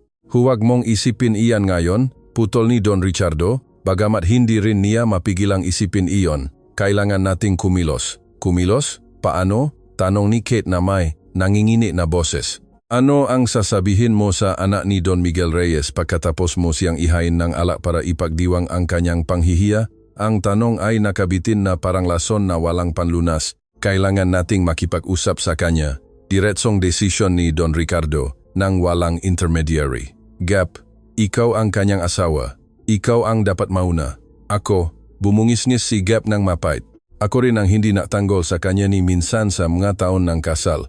Ang nagsabi sa kanya na bilisan ang pagpirma dahil may reservation ako para sa hapunan." "Dahil diyan," singit ni Robert. Bumalik siya ng umagang iyon, naiintindihan na kailangan ang kanyang presensya dahil ikaw ang pinakamarami siyang nasaktan. Ikaw ang pinakamaraming kailangan harapin. Tiningnan ni Gab ang kanyang tiyuhin nang may mga mata na nawala na ang lahat ng kayabangan. Ang natira ay isang bagay na bihirang ipakita nga pamilya Alcantara totong kahinaan. Tama ka, aminin niya. Dapat sana ako ang kanyang tagapagtanggol, ngunit ako ang kanyang pinakamasamang berdugo. Ang pagkuha ng pulong ay isang proseso na sa kanyang sarili ay isang aralin sa kababaang loob. Ang numero ni Mara ay hindi na gumagana. Ang komunikasyon ay kailangang dumaan sa mga abogado at assistant. Nang sa wakas ay dumating ang sagot, ito ay malinaw at direkta. Pumayagi si Binibining Reyes na makipagita, ngunit sa ilaling naga kanyangi e maga kondisyon. Neutral na lugar, walang abogado mula sa panigin naga Alcantara at kasama ang kanyangi ama. Kasama ang kanyangi ama. Naramdaman ni Gab na gumagalaw ang lupa sa ilalim ng kanyang paa. Iyan ang kanyang kondisyon. Tanggapin niyo o walang pulong. Nagprotesta si Doña Elena. Tayo ang nagbibigay ng kondisyon sa kanila. Kailan pa lumuhod ang Alcantara? Mula nang hinama natin ang anak ng lalaki na kayang burahin tayo sa mapa, sagot ni Gab ng may katapatan na nagpatahimik sa kanyang ina. Tinatanggap namin ang lahat ng kondisyon. Ang pulong ay itinagda sa isang pribadong suite ng isang prestihiyosong hotel sa sentro ng siyudad. Sabay-sabay na dumating ang Alcantara. Si Don Ricardo, Doña Elena, Gab at Kate, sinamahan sila ni Robert, hindi bilang isang Alcantara, kundi bilang ang tanging tao sa pamilyang iyon na mayroon paring moral na pananaw. Nahintay sila ang 15 minuto sa isang katahimikan na hindi pa nila naranasan. Hindi ito ang komportableng katahimikan ang yaman o ang kalkuladong katahimikan ang mga negosyo. Ito ay ang katahimikan ng taong malapit ng harapin ang makahihinat na ng kanilang magawa. Pagkatapos ay bumukas ang pinto. Si Mara ang unang pumasok at nakitang Alcantara ang isang bagay na lubos na nagpagulo sa kanila. Hindi ito ang Mara na kanilang naaalala. Hindi ito ang babaeng nakayuko na nagtataglay nga insulto na nakayuko ang ulo. Hindi ito ang invisible na manugang na naghahain ng kape habang binabalewala siya ngang lahat. Ang babaeng lumakad patungo sa kanila ay may presensya na pumupuno sa silid ng hindi nangangailangan ng alahas, ng hindi nangangailangan ng mamahaling damit, ng hindi nangangailangan ng anuman kundi ang dignidad na palagi niyang taglay, ngunit hindi nila kailanman nakita. Sa likuran niya, pumasok si Don Miguel Reyes. Ang pagkakaiba sa kapangyarihan ay agad at kapansin-pansin. Si Don Ricardo Alcantara, na laging itinuturing ang sarili na isang mahalagang tao, ay biglang naramdaman na maliit sa harap ng presensya ni Don Miguel. Hindi ito usapin ng pisikal na taas, kundi isang bagay na mas malalim. Ang lubos na kumpiyansa ng isang lalaki na hindi na kailangan pang mag-impress sa sinuman dahil ang kanyang kapangyarihan ang nagsasalita para sa kanya. Magandang hapon, bati ni Mara ng may neutral na paggalang. Walang init, ngunit walang pagkaalit. Mara, humakbang sigap pasulong, ngunit huminto ng tumuon sa kanya ang mata ni Don Miguel. Walang banta sa tingin na iyon, ngunit may isang mas masahol pa isang tahimik na pahuhusga na nagsasabing, alam kong eksakto kung sino ka at kung ano ang ginawa mo. Umupo sila ang Alcantara sa isang panig, si Mara at Don Miguel sa kabilang panig. Ang espasyo sa pagitan ng dalawang panig ng mesa ay tila isang malalim na hukay. Bago pag-usapan ang negosyo o legal na usapin, sinira ni Mara ang katahimikan. Mayroon akong kailangan sabihin. Sige, tumango si Don Ricardo. Pinipilit ang sarili na manatiling kalmado. Sa loob ng maraming taon, nanirahan ako sa inyong bahay. Nakisalo ako sa inyong hapag. Naging bahagi ako ng inyong pamilya at sa lahat ng mga taon na iyon, pinamukha ninyo sa akin na wala akong halaga. Hindi dahil may nagawa akong mali, kundi dahil lamang sa hindi pagkakaroon ng tamang apelyido o tamang bank account. Bawat salita ay bumagsa sa mga Alcantara na parang pata na tinunaw na tingga. Pinagtiisan ko ang mga komento ni Doña Elena tungkol sa aking damit, sa aking pagsasalita, sa aking pinakmulan. Pinagtiisan ko na ipinakilala niya ako sa kanyang makaibigan bilang asawa ni Gab habang ang ibang mga manugang ay ipinakilala niya sa buong pangalan at apelyido ng pamilya. Pinagtiisan ko ang kawalang interes ni Gab sa bawat pagkakataon na hinahama ako ng kanyang ina sa harap ng bisita. Pinagtiisan ko ang panunuyan ni Kate na hindi kailanman pinalampas ang pagkakataon na ipaalala sa akin na ako ay pulot. Ibinaba ni Kate ang kanyang tingin, ang kanyang mukha ay nagliliyap sa kahihiyan. Ngunit ang pinakamasakit sa lahat, patuloy ni Mara. At dito ay nabasag ang kanyang boses sa unang pagkakataon bago muling maging matatag. Hindi ang kalupitan, kundi ang kawalang interes. Gab, hinding-hindi mo ako pinagtanggol, ni minsan. Kapag ikinumpara ako ng iyong ina sa maasawa ng iyong manakaibigan, nagbabago kang ang paksa. Kapag nanunuya si Kate sa aking damit sa mga family party, nagpapanggap kang hindi nakakarinig.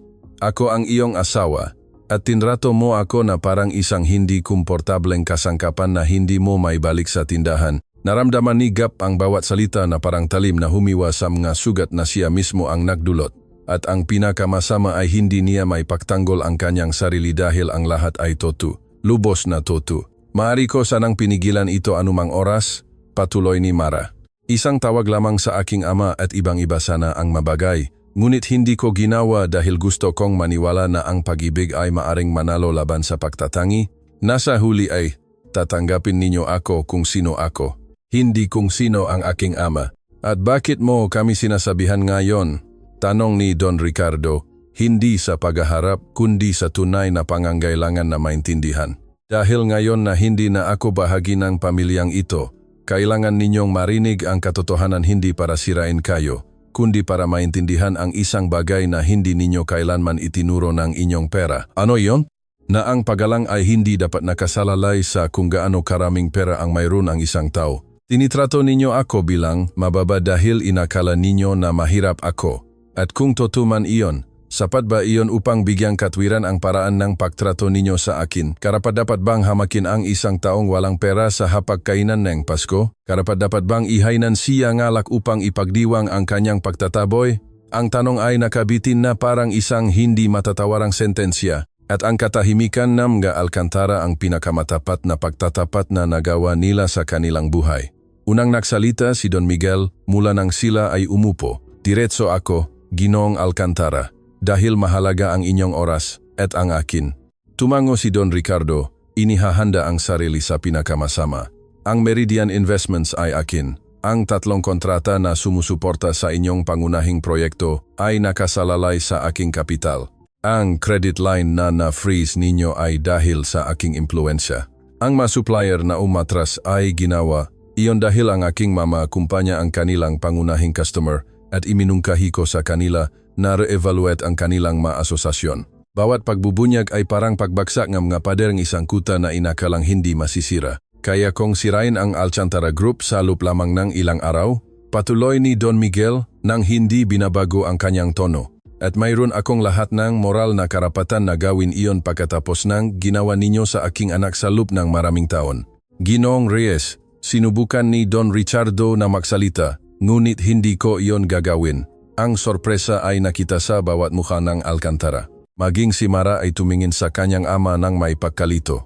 Hindi ko iyon gagawin dahil hiniling iyon ng aking anak. Tiningnan ni Don Miguel si Mara ng may lambing na hindi pa nakita ng sinuman sa mga Alcantara sa mga mata ng isang ama. At dahil ang pagwasak sa ibang pamilya ay hindi magpapagaling sa sakit na idinulot ninyo, itinuro sa akin iyan ng aking anak. Ang parehong babae na tinawag ninyong walang halaga ang nagturo sa akin ng isang bagay na hindi kayang bilhin ng lahat ng aking pera na ang tunay na kadakilaan ay nasa awa, hindi sa pahihiganti. Si Doña Elena ang unang nabasag.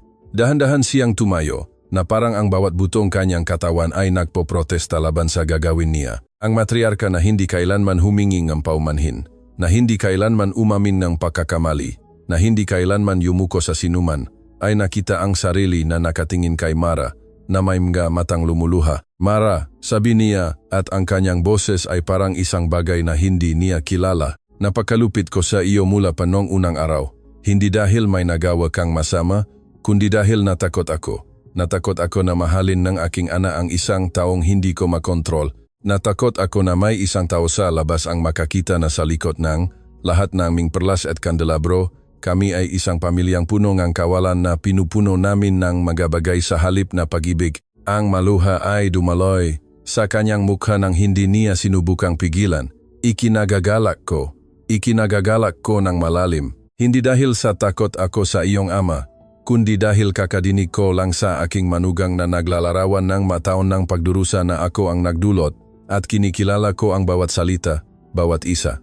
Tumayo si Gab. Nanginginig ang kanyang makamay sa kanyang tagiliran at ang kanyang boses ay basag tulad ng isang nagsasalita sa pamamagitan ng basag na salamin.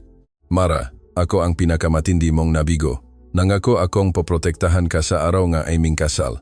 Ipinangako ko sa harap ngang lahat at pagkatapos ay sistematikong pinabayaan kitang mag-isa sa harap ngang lahat. Sa harap ng aking ina, sa harap ng aking kapatid, sa harap ng isang mundo na humuhusga sa iyo dahil sa mga bagay na walang halaga. Wala akong excuse. Gusto ko lang na malaman mo na nawala ko ang pinakamabuting tao na dumating sa buhay ko. Hindi dahil sa iyong ama o sa kanyang pera. Nawala ko ikaw, ang babaeng nagmamahal sa akin kahit hindi ako karapat-dapat mahalin.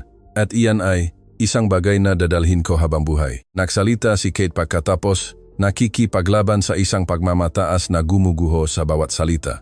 Mara, bawat masamang bagay na sinabi ko sa iyo ay hindi tungkol sa iyo, kundi tungkol sa akin. Ikaw ang lahat ng gusto kong maging at hindi ko alam kung paano. Authentic, mabait, malakas, nang walang pangangailangan na apihin ang iba. Inatake kita dahil ang iyong liwanag ay nagpapakita sa akin na aking sariling dilim at iyan ang pinakaduwag na ginawa ko sa buhay ko. Si Don Ricardo ang huling nagsalita. Tumayo siya nang may nasirang dignidad ng isang lalaking malinaw na nakikita ang kanyang sariling mapagkakamali. Binibining Reyes, Mara, pinayagan ko ang lahat ng ito sa aking katahimikan. Mari ko sanang pinigilan ang aking asawa sa isang salita. Mari ko sanang sinaway ang aking anak. Mari ko sanang hiningi sa aking anak na maging asawang ipinanggako niya, ngunit wala akong ginawa. At ang katahimikan sa harap nga, kawalang katarungan ang pinakamasamang anyo ng pakikipagsabuatan. Humihingi ako ng tawad, hindi para iligtas ang aking kumpanya, kundi dahil ang aking ina, na nawa ipagpalay ng Diyos, ay sinampal ako kung nakita niya kung paano namin tinrato ang isang inosenteng babay sa sarili naming bahay. Ang silid ay puno ng emosyon na walang sinuman ang na-expect.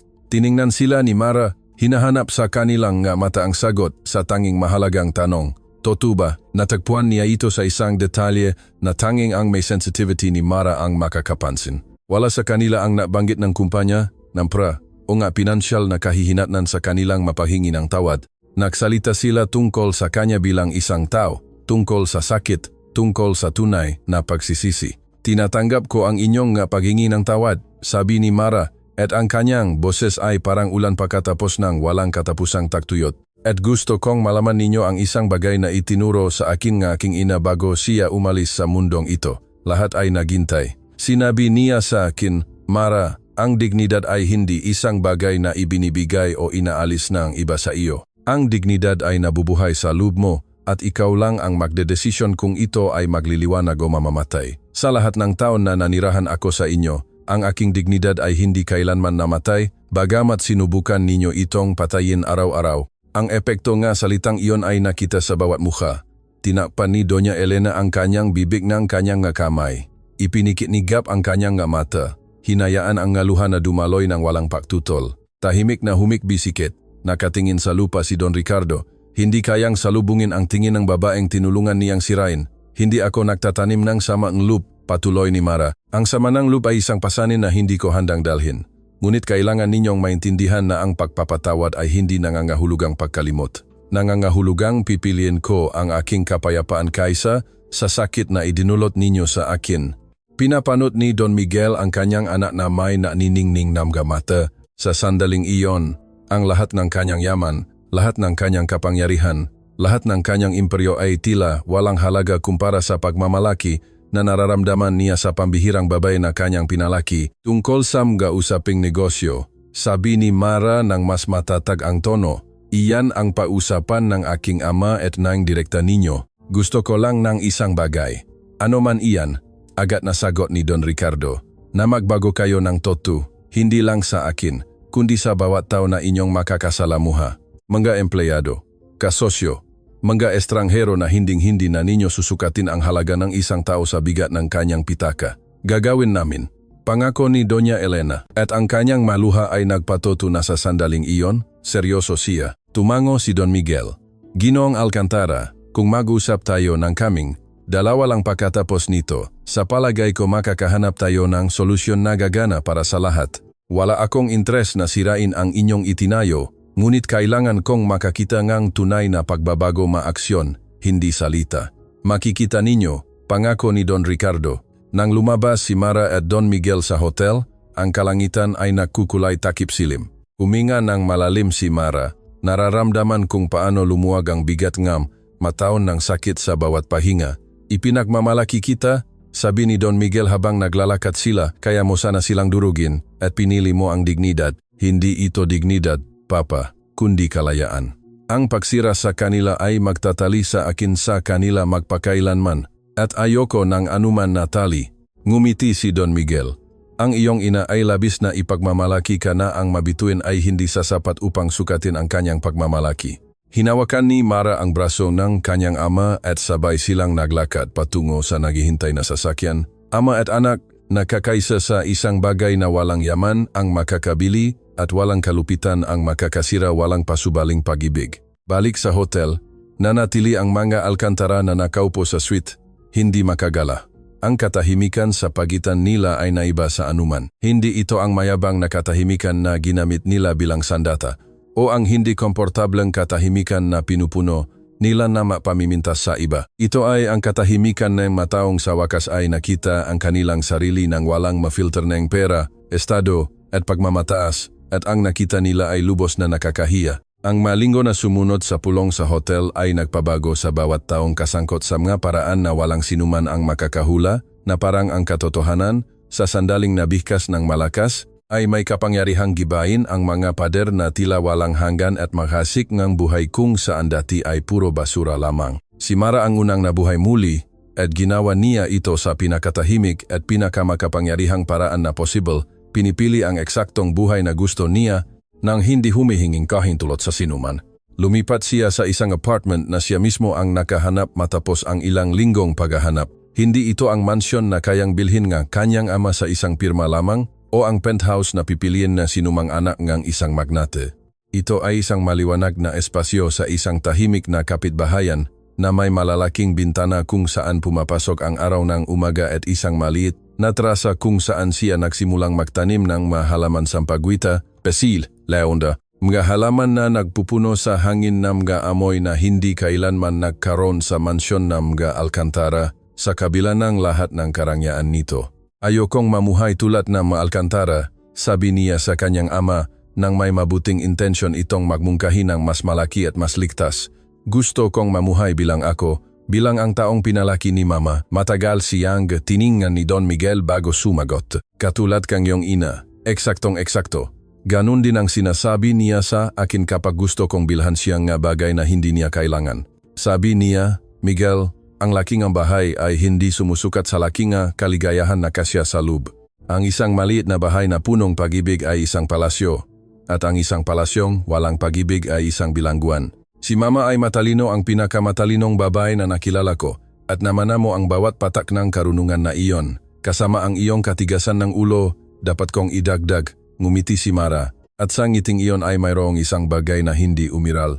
Samga taon niya samga, Alcantara isang kapayapaan na hindi nakasalalay sa sinuman kundi sa kanyang sarili. Ang unang mahalagang desisyon na ginawa niya ay ang ipagpatuloy ang kanyang profesional na karera. Bago siya ikasal kay Gab, nag-aral siya ng administration, ng negosyo na may specialization sa community development sa isang pampublikong universidad na naka-iskolar dahil sa sarili niyang merito, hindi dahil sa perang ang kanyang ama. Pinangarap niyang lumikha ng mga programa na makokonekta sa mundo, korporasyon sa mga komunidad na nangangailangan ng tunay na pagkakataon. Hindi pagkakawanggawa na may disguise.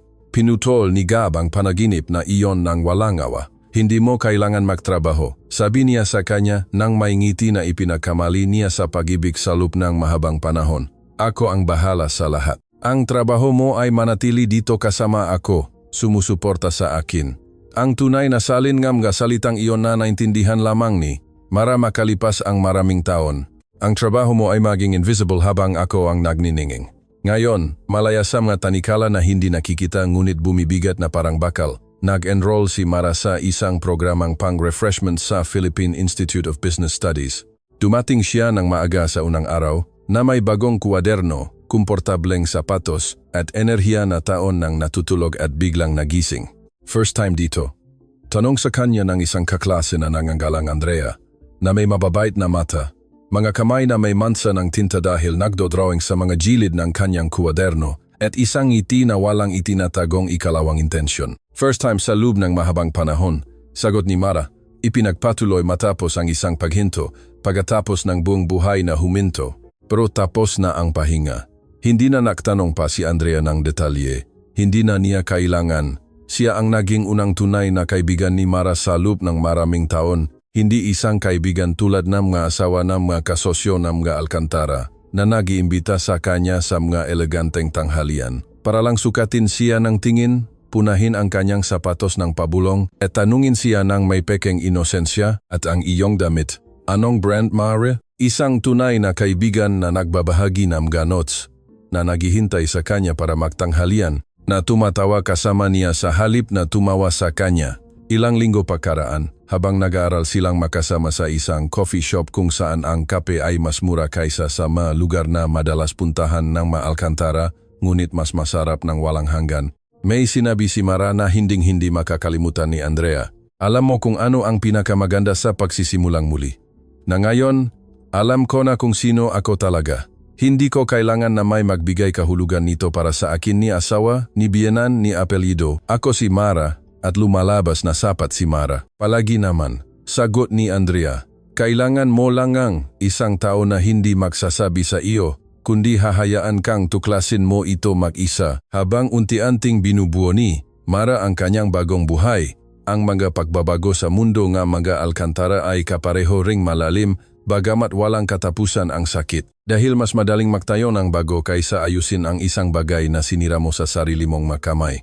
Nakipagnegosasyon si Don Miguel Reyes kay Don Ricardo ng isang kasunduan na matatak ngunit patas. Ang Meridian Investments ay mananatili ang kanilang paglaho sa mga proyekto nga Alcantara. Group sa ilalim ng mahigpit na kondisyon, kumpletong transparency sa pananalapi, pagtaas nga sahod para sa mga empleyado sa lahat ng antas, paglihang isang tunay na programang responsibilidad sa lipunan, at zero tolerance sa anumang uri nga diskriminasyon sa loob ng kumpanya. Hindi ito pagkakawanggawa o parusa, sabi ni Don Miguel kay Don Ricardo sa huling sesyon ng negosasyon. Ito ay common sense sa negosyo. Ang mga kumpanya na nagtratong mabuti sa kanilang mga tao ang siyang nakakabuhay ng ilang dekada. Ang mga nagtratong disposable sa mga tao ay nagiging disposable mismo. Ang kasaysayan ay puno ng mga imperyo na bumagsak hindi dahil sa mga kalaban sa labas, kundi dahil sa panloob na kabulukan. Tinatanggap ni Don Ricardo ang bawat kondisyon, hindi lamang dahil wala siyang alternatibo na sa katunayan, ay wala kundi dahil may isang bagay na nagbago sa loob niya noong gabing ang pulong kay Mara, isang bagay na hindi niya may paliwanag gamit ang lohika negosyo, ngunit naramdaman niya ng may kalinawan na nakakatakot sa kanya. Tunay na kahihiyan. At ang kahihiyan, kapag toto, ay maring maging pinakamakapangyarihang puwersa sa pagbabago na umiral. Ang mga pagbabago sa kumpanya ay unti-unti, ngunit nakikita, ipinatupad ang isang programa ng workplace wellness na kasama ang flexible na oras para sa mga magulang, subsidized na medical na pagamot at isang scholarship fund para sa mga anak ng empleyado. At sa isang pulong na nagpatahimik sa lahat ng Juani, tumayo si Don Ricardo sa harap ng daan-daang manggagawa at sinabi ang isang bagay na kinailangan ng marami na pakinggan ng dalawang beses upang maniwala. Sa loob ng maraming taon, ang kumpanyang ito ay nakatuon sa paglago sa labas at nakalimutan ang paglago sa loob. Sinukat namin ang tagumpay sa kita at nakalimutan naming sukatin ito sa dignidad. Nagbabago iyan ngayon. Bawat tao dito, mula sa reception hanggang sa boardroom, ay karapat-dapat tratuhin ng may paggalang hindi dahil ito ay mabuti para sa negosyo, natutunaman, kundi dahil ito ang tama, at masyado akong matagal para intindihin iyan. Ang mabulong na kumalat sa auditorium ay nagsabi ng higit pa sa anumang surfe ng kasiyahan. Ang ilang empleyado ay nagkatingginan ng may pagtataka. Ang iba, lalo ng mga taon ng invisible, tulad ng mga tagapaglinis at security guard, ay naramdaman na sa unang pagkakataon may nakakakita sa kanila. Saan nanggaling ang lahat ng ito? Tanong ng isang manager kay Don Ricardo pagkatapos ng pribado. Mula sa isang aral na halos lahat na mayroon ako ang nawala ko para matutunan, sagot niya nang hindi nagbibigay ng karagdagang detalye. At mula sa isang babae na may kabutihang loob na turuan ako, kahit hindi ako karapat-dapat na kausapin niya.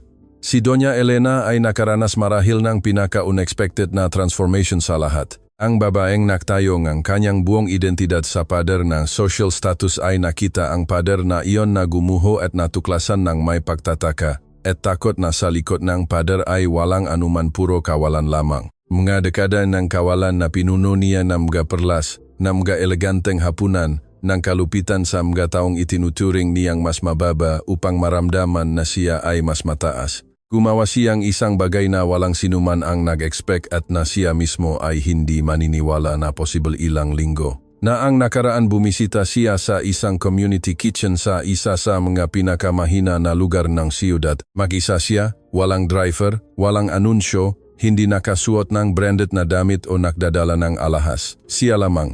Naglalakad sa mga kalye na hindi niya kailanman tinapakan.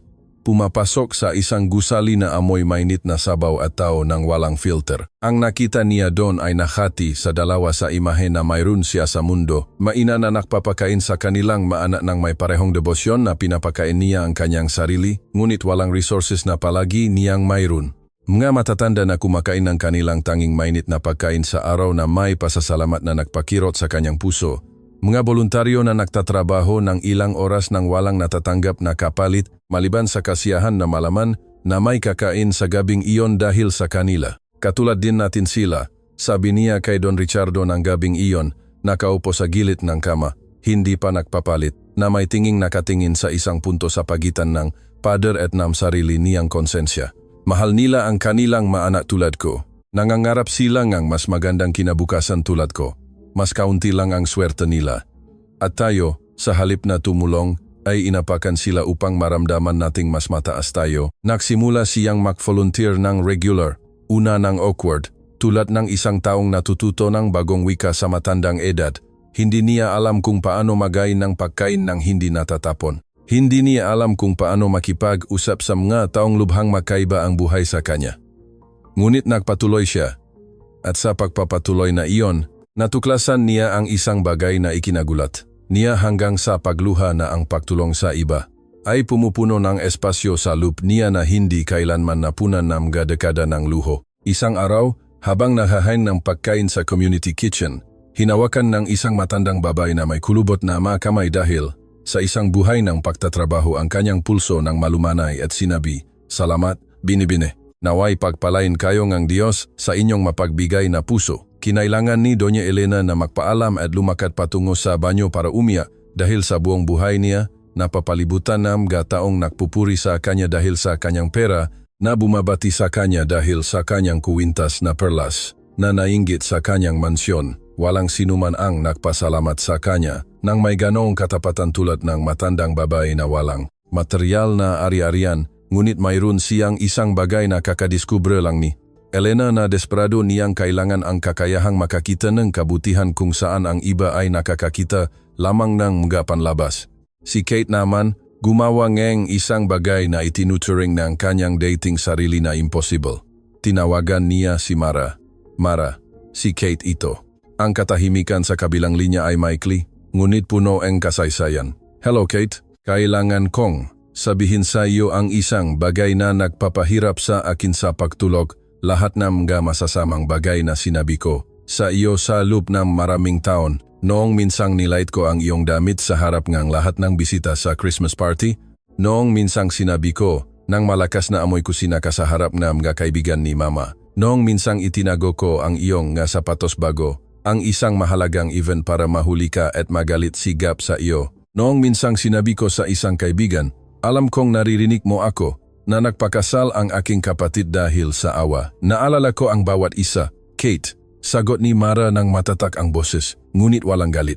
Alam ko, at gusto kong malaman mo na walang alinman sa makalupitan na iyon ang tungkol sa iyo. Tungkol sa akin ang maiyon tungkol sa aking kawalan ng kumpiyansa, tungkol sa aking kawalan. Ikaw ay totu ng walang kahirapan, mabait ng walang dahilan, malakas ng walang pangangailangan na pahinain ang sinuman. At hindi ko alam kung paano maging alinman sa mga bagay na iyon. Kaya sa halip na matuto mula sa iyo, inatake kita dahil mas madali iyon kaysa tingnan ang aking sarili sa salamin. At ngayon, tiningnan mo na ba ang sarili mo sa salamin? Oo, at hindi ko gusto ang nakita ko. Ngunit nagtatrabaho ako para baguhin iyon. Nag-enroll ako sa isang programa ng interior design. Iyon ay isang bagay na palagi kong pinagmamasdan, ngunit hindi ko kailanman ipinagpatuloy dahil sabi ni Mama na hindi iyon karapat-dapat sa apelyidong Alcantara. Ang talento ay hindi nakakaintindi ng apelyido, Kate. Kung pasyon mo iyan, gawin mo ng buong puso. Mara, salamat sa pagsagot sa tawag ko. Hindi ko ito deserve. Lahat tayo ay nararapat na magkaroon ng pagkakataong maging mas mahusay kaysa sa ating kahapon. Iyan ang pinili kong paniwalaan. At kung titigil ako sa pagpaniwala rito, kung gayon, ang lahat ng aking pinahirapan ay walang saysay. Ang prasen na iyon ay bumakat sa alaala ni Kate. At sa bawat pagkakataon na ang lumang kayabangan ay susubukang bumalik, sa bawat pagkakataon na naramdaman niya ang tukso na husgahan ang isang tao batay sa kanyang hitsura, naalala niya ito na parang isang parola na nagtuturo sa kanya pabalik sa tamang landas. Ngunit ang pagbabago ni Gab ang pinakamalalim, pinakatahimik, at pinakawasak. Ang lalaking nagpabaya kay Mara nang hindi lumalaban, nang hindi man lang tinitingnan ang kanyang mamata habang pinipirmahan ang katapusan ng kanilang kasal, ay humaharap ngayon sa tunay na kahulugan ng pagkawala, hindi ang pagkawala ng isang asawa na nag-organisa ng kanyang schedule o sumasama sa kanya, samga even na parang isang magandang aksesori, ang pagkawalang tanging tao sa buong buhay niya na nagmahal sa kanya kung sino. Siya sa ilalim ng suite, ng mamahaling relo, ng apelido, na importadong sasakyan. Minahal siya ni Mara kahit malupit siya. Hinintay siya nito kahit huli na siya. Pinatawad siya nito kahit hindi man lang siya humingi ng tawad. Tiningnan siya nito ng may pag-asa kahit na kawalang interes lang ang ibinalik niya. At hinayaan niya na mamatay ang lahat ng dahan-dahan. Araw-araw, sa bawat tahimik na pagkompromiso, sa bawat insulto na hindi ipinagtanggol, sa bawat gabi na pinili niya na nasa kahit saan, maliban sa tabi niya, ilang linggo matapos ang pulong, umupo siya sa isang simpleng kapehan. Isa sa malugar na pinupuntahan ng mga tao upang mag-isip at hindi para makita. At inilabas niya ang ilang litrato ni Mara sa kanyang telepono. Litrato na hindi niya kailanman inilagay sa social media dahil makokomento ang kanyang makaibigan na hindi nababagay ang kanyang asawa sa kanyang mundo ng luho at pagpapakita. Si Mara na tumatawa habang nagluluto ng isang bagay na amoy tahanan. Si Mara na nagbabasa sa hardin na ang ilaw ng takip silim ay nagpipinta sa kanyang mukhang ginintuan. Si Mara na nakatingin sa kanya ng may halong pag-ibig at kalungkutan na hindi niya kailanman naunawaan, ngunit ngayon ay naunawaan niya ng may kalinawan na nagwawasak sa kanya. Mahal na mahal siya nito, ngunit alam na nito na hindi siya karapat-dapat dito at nanatili pa rin siya, naghihintay ng himala na hindi kailanman dumating. Inabot siya ng ilang araw para isulat ang liham. Hindi isang digital na mensahe na nabubura sa isang daliri, isang liham na sulat kamay sa papel na may tinta na kumalat sa mga lugar kung saan bumaksak ang luha ng hindi niya mapigilan. Ang huling bersyon ay nagsasabi, Mara, hindi ako sumusulat para hilingin na bumalik ka. Nawala ko na ang karapatan na iyon matagal na. Marahil sa unang araw na hindi kita ipinagtanggol nang insultuhin ka ng aking ina at ako ay tumalikod. Sumusulat ako dahil kailangan kong magkaroon ng rekord ng aking pagsisisi sa isang lugar sa mundo. Hindi para patawarin mo ako. Nagawa mo na iyon, at iyon ay higit pa sa nararapat ko. Kundi para malaman mo na ang aral na ibinigay mo sa akin sa iyong dignidad, sa iyong matapang na katahimikan, sa iyong kakayahang magpatawad sa isang taong hindi karapat-dapat, ay nagbago ngang isang bagay sa loob ko na inakala kong imposibleng galawin. Itinuro mo sa akin na ang tunay na halaga ng isang tao ay hindi binibilang sa pera o sinusukat sa apelyido. Sinusukat ito sa kung paano magmahal ang isang tao kapag walang natatanggap na kapalit.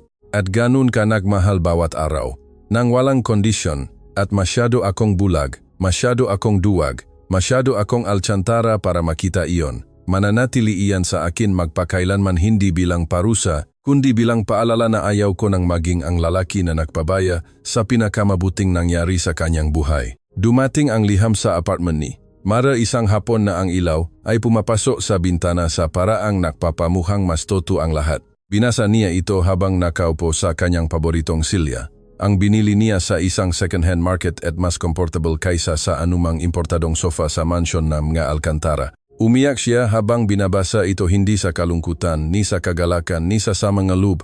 Umiyak siya para sa malungkot na kagandahan ng mga bagay na dumadating ng huli, para sa pag-ibig na ibinigay niya ng bukas palad at natanggap niya ng nakapikit ang mata para sa kung ano sana ang nangyari kung sinukat nga mga alkantara ang mundo sa puso sa halip na sa pitaka. Hindi niya sinagot ang liham hindi na kailangan. Ang ilang kwento ay hindi nangangailangan ng wakas na may ribbon. Kailangan lang na ang bawat tao ay patuloy na maglakad pasulong, dala ang mga aral at iniwan ang bigat na hindi na sa kanya. Tinapos ni Mara ang kanyang profesional na programa ng may karangalan, kinikilala bilang pinakamahusay sa kanyang henerasyon. Sa tulong ng kanyang ama, hindi ang kanyang pera o pangalan. Binuo niya ang proyekto na pinangarap niya sa loob ng maraming taon. Isang programa na nagokonekta nga itinatag na negosyo sa mga entrepreneur mula sa mga mahihirap na komunidad. Lumilihang tunay na pagkakataon para sa paglago.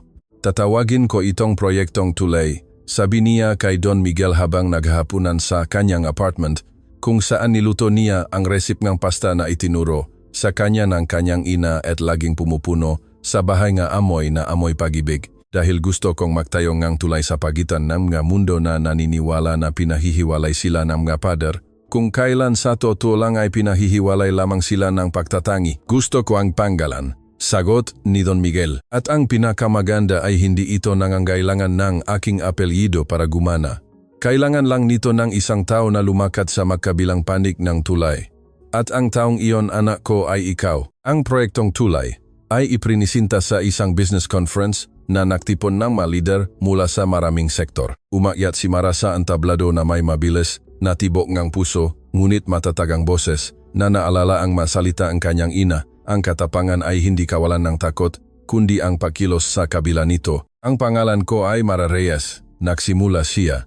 Tinitignan ang isang auditorium na puno ng mamahaling suit at profesional na ekspresyon. At gusto kong ikwento sa inyo ang isang kwento. Ang kwento ng isang babae na hinusgahan dahil sa panlabas, hinama dahil sa kanyang pinagmulan, at itinapon na parang ang kanyang pag-iral ay isang pagkakamali na kailangan itama. Ang babaeng iyon ay ako. Ang katahimikan sa auditorium ay napakalalim na maririnig ang tunog ng ilaw ng entablado. Ngunit ang kwentong ito ay hindi tungkol sa pagiging biktima. Ito ay tungkol sa pagbabago ng sakit tungo sa layunin. Natutunan ko sa pinakamahirap na paraan na nabubuhay tayo sa isang mundo na sinusukat ang matao gamit ang maling sukatan. Sinusukat natin sa pamamagitan nga apelyido, nga bank account, nga tatak nga relo, nga kapitbahayan kung saan tayo nakatira. At habang abala tayo sa pagsukat ng mga bagay na iyon, nalalampasan natin ang tanging mahalaga ang karakter, ang integridad, ang kakayahang magmahal ng walang hinihingi. Ang proyektong tulay ay ipinanganak mula sa paniniwalang iyon na kapag tumigil tayo sa pahuhusga at nagsimulang kumonekta, kapag tumigil tayo sa pagtingin sa ibaba at nagsimulang tumingin sa mata, nangyayari ang mga pambihirang bagay. Na ang isang entrepreneur sa isang mahirap na kapitbahayan ay maring magkaroon ng ideya na magbabago sa isang buong industriya. Na ang isang inang naktatrabaho na hindi kailanman nagkaroon ng pagkakataon ay maring making susunod na leader na kailangan nating lahat. Nang talento ay walang postal code, walang apelido, at siguradong walang presyo, agad, malaling, at matagaw ang palakpakan. Hindi ito ang magalang na palakpakan ng mga corporate event. Ito ay ang palakpakan ng mga taong kakadinig lang ng isang katotohanan na kailangan nilang marinig. Sa mga sumunod na linggo, 12 ng kumpanya ang humiling na lumahok sa proyektong tulay. Ang unang opisyal na nak-enroll ay ang Alcantara Group. Personal na pinirmahan ni Don Ricardo ang kasunduan sa isang gawa na parehong strategic at lubos na simboliko. Nang tanungin siya ang isang mamamahayag kung bakit ang isang kumpanya ang kanyang kalibre ay sumali sa isang programa na nilikha ang isang babae na medyo hindi kilala sa publiko, sumagot siya ng mga salita na inilabas ng lahat ng media. Dahil ang pinakamahalagang aral ay hindi nagmumula sa mga libro ng negosyo o sa mga graduate school. Nagmumula ito sa mataong nagkaroon ng lakas ng loob na sabihin sa amin ang katotohanan nung gusto lang namin makinig sa makapagsasalita. At dahil oras na para ipakita nga kumpanya tulad ng sa atin na ang tunay na tagumpay ay hindi sinusukat sa kita, kundi sa kung gaano karaming buhay ang iyong napagbago para sa kabutihan. Ang pinaka-nakakapanindig balahibong sorpresa ay dumating pagkatapos ng ilang panahon sa isang ordinaryong pulong ng proyektong tulay. Nagpipresenta si Mara nang mapagunlat sa isang grupo nang makalaho ng dahan-dahang bumukas ang pinto ng silid at may pumasok na nagpahinto sa kanyang puso sandali. Si Aling Nena, ang mayordoma ng mga Alcantara. Ang babaeng sa pinakamadilim na gabi ng buhay ni Mara ay humawak sa kanyang kamay sa pasilyo ng mansyon at binulong ang tanging mabubuting salita na narinig niya ng gabing iyon. Hindi lahat sa bahay na ito ay isa ang iniisip. Kayo lang ang nagtrato sa amin bilang tao. Eling Nina, lumapit si Ma na may nauningning ng gameta. Anong ginagawa mo dito? Dumating ako dahil narinig ko ang tungkol sa inyong programa, Binibining Mara. Sabi ni Aling Nena nang may pakamahiyayin ng isang taong ginugol ang buong buhay sa pahingi ng pahintulot na umiral. Ang aking apo, mayroon siyang espesyal na talento. Gumagawa siya ng mga cake na parang galing sa langit. Bini-bini, nangangarap siyang magkaroon ng sarili niyang panaderya balang araw.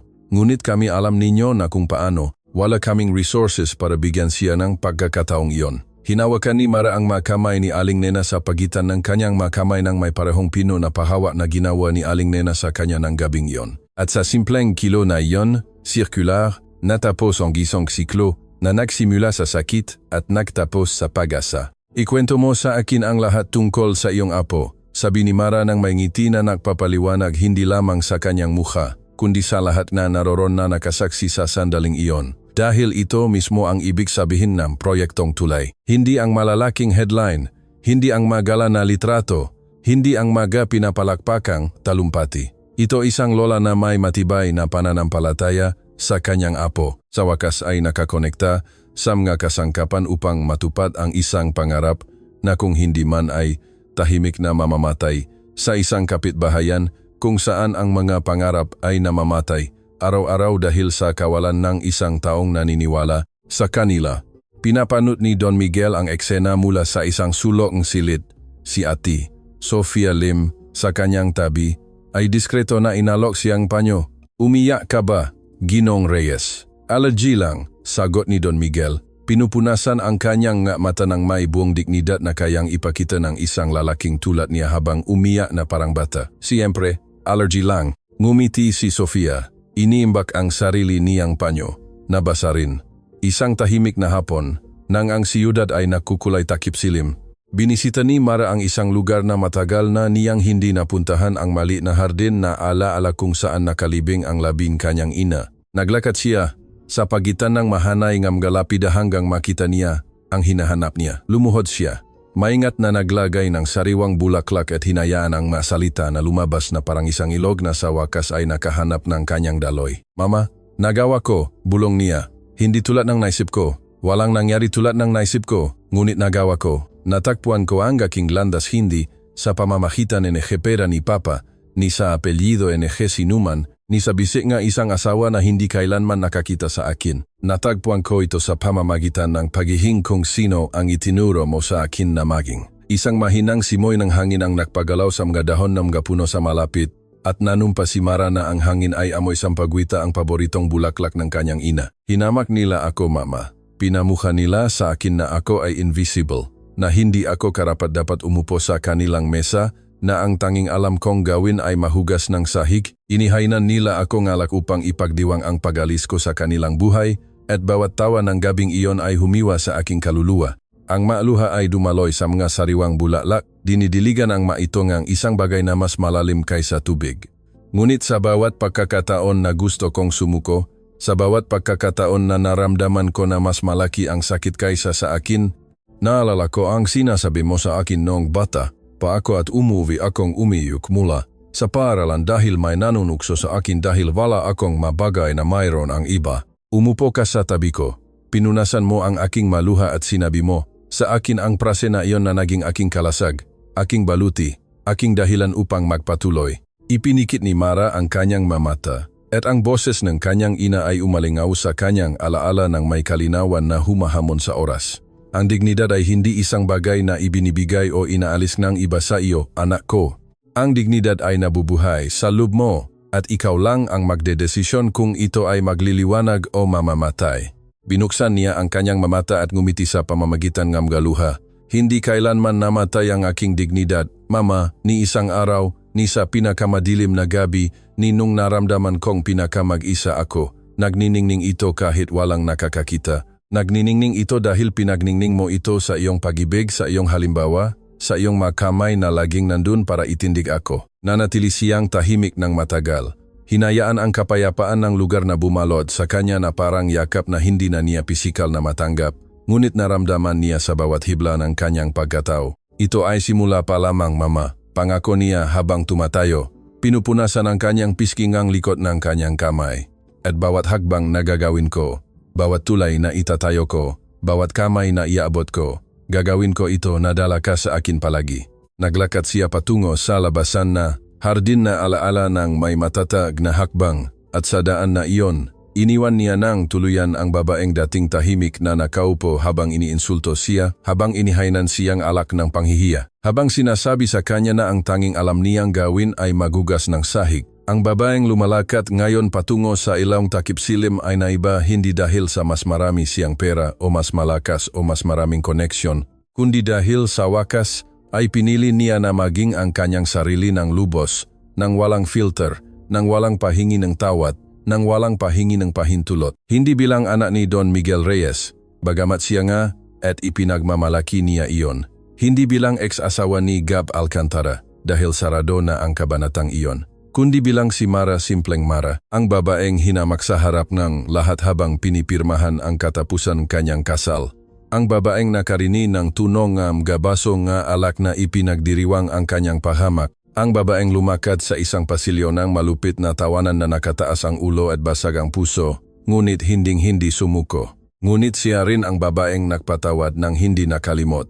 Dahil naintindihan niya na ang pagpapatawad ay hindi regalo para sa taong nanakit sa iyo, kundi isang gawa ng pagpapalaya para sa taong nasaktan. Ang babaeng nagpabago ng pinakamalalim na sakit tungo sa pinakamataas na layunin. Ang babaeng nagtayo ng mga tulay kung saan ang iba ay nagtayo ng mga pader. Ang babaeng napakita sa pamamagitan ng gawa at hindi ng salita na ang tunay na kapangyarihan ay hindi namumula sa pera, ni sa apelyido, ni sa makandelabrang kristal.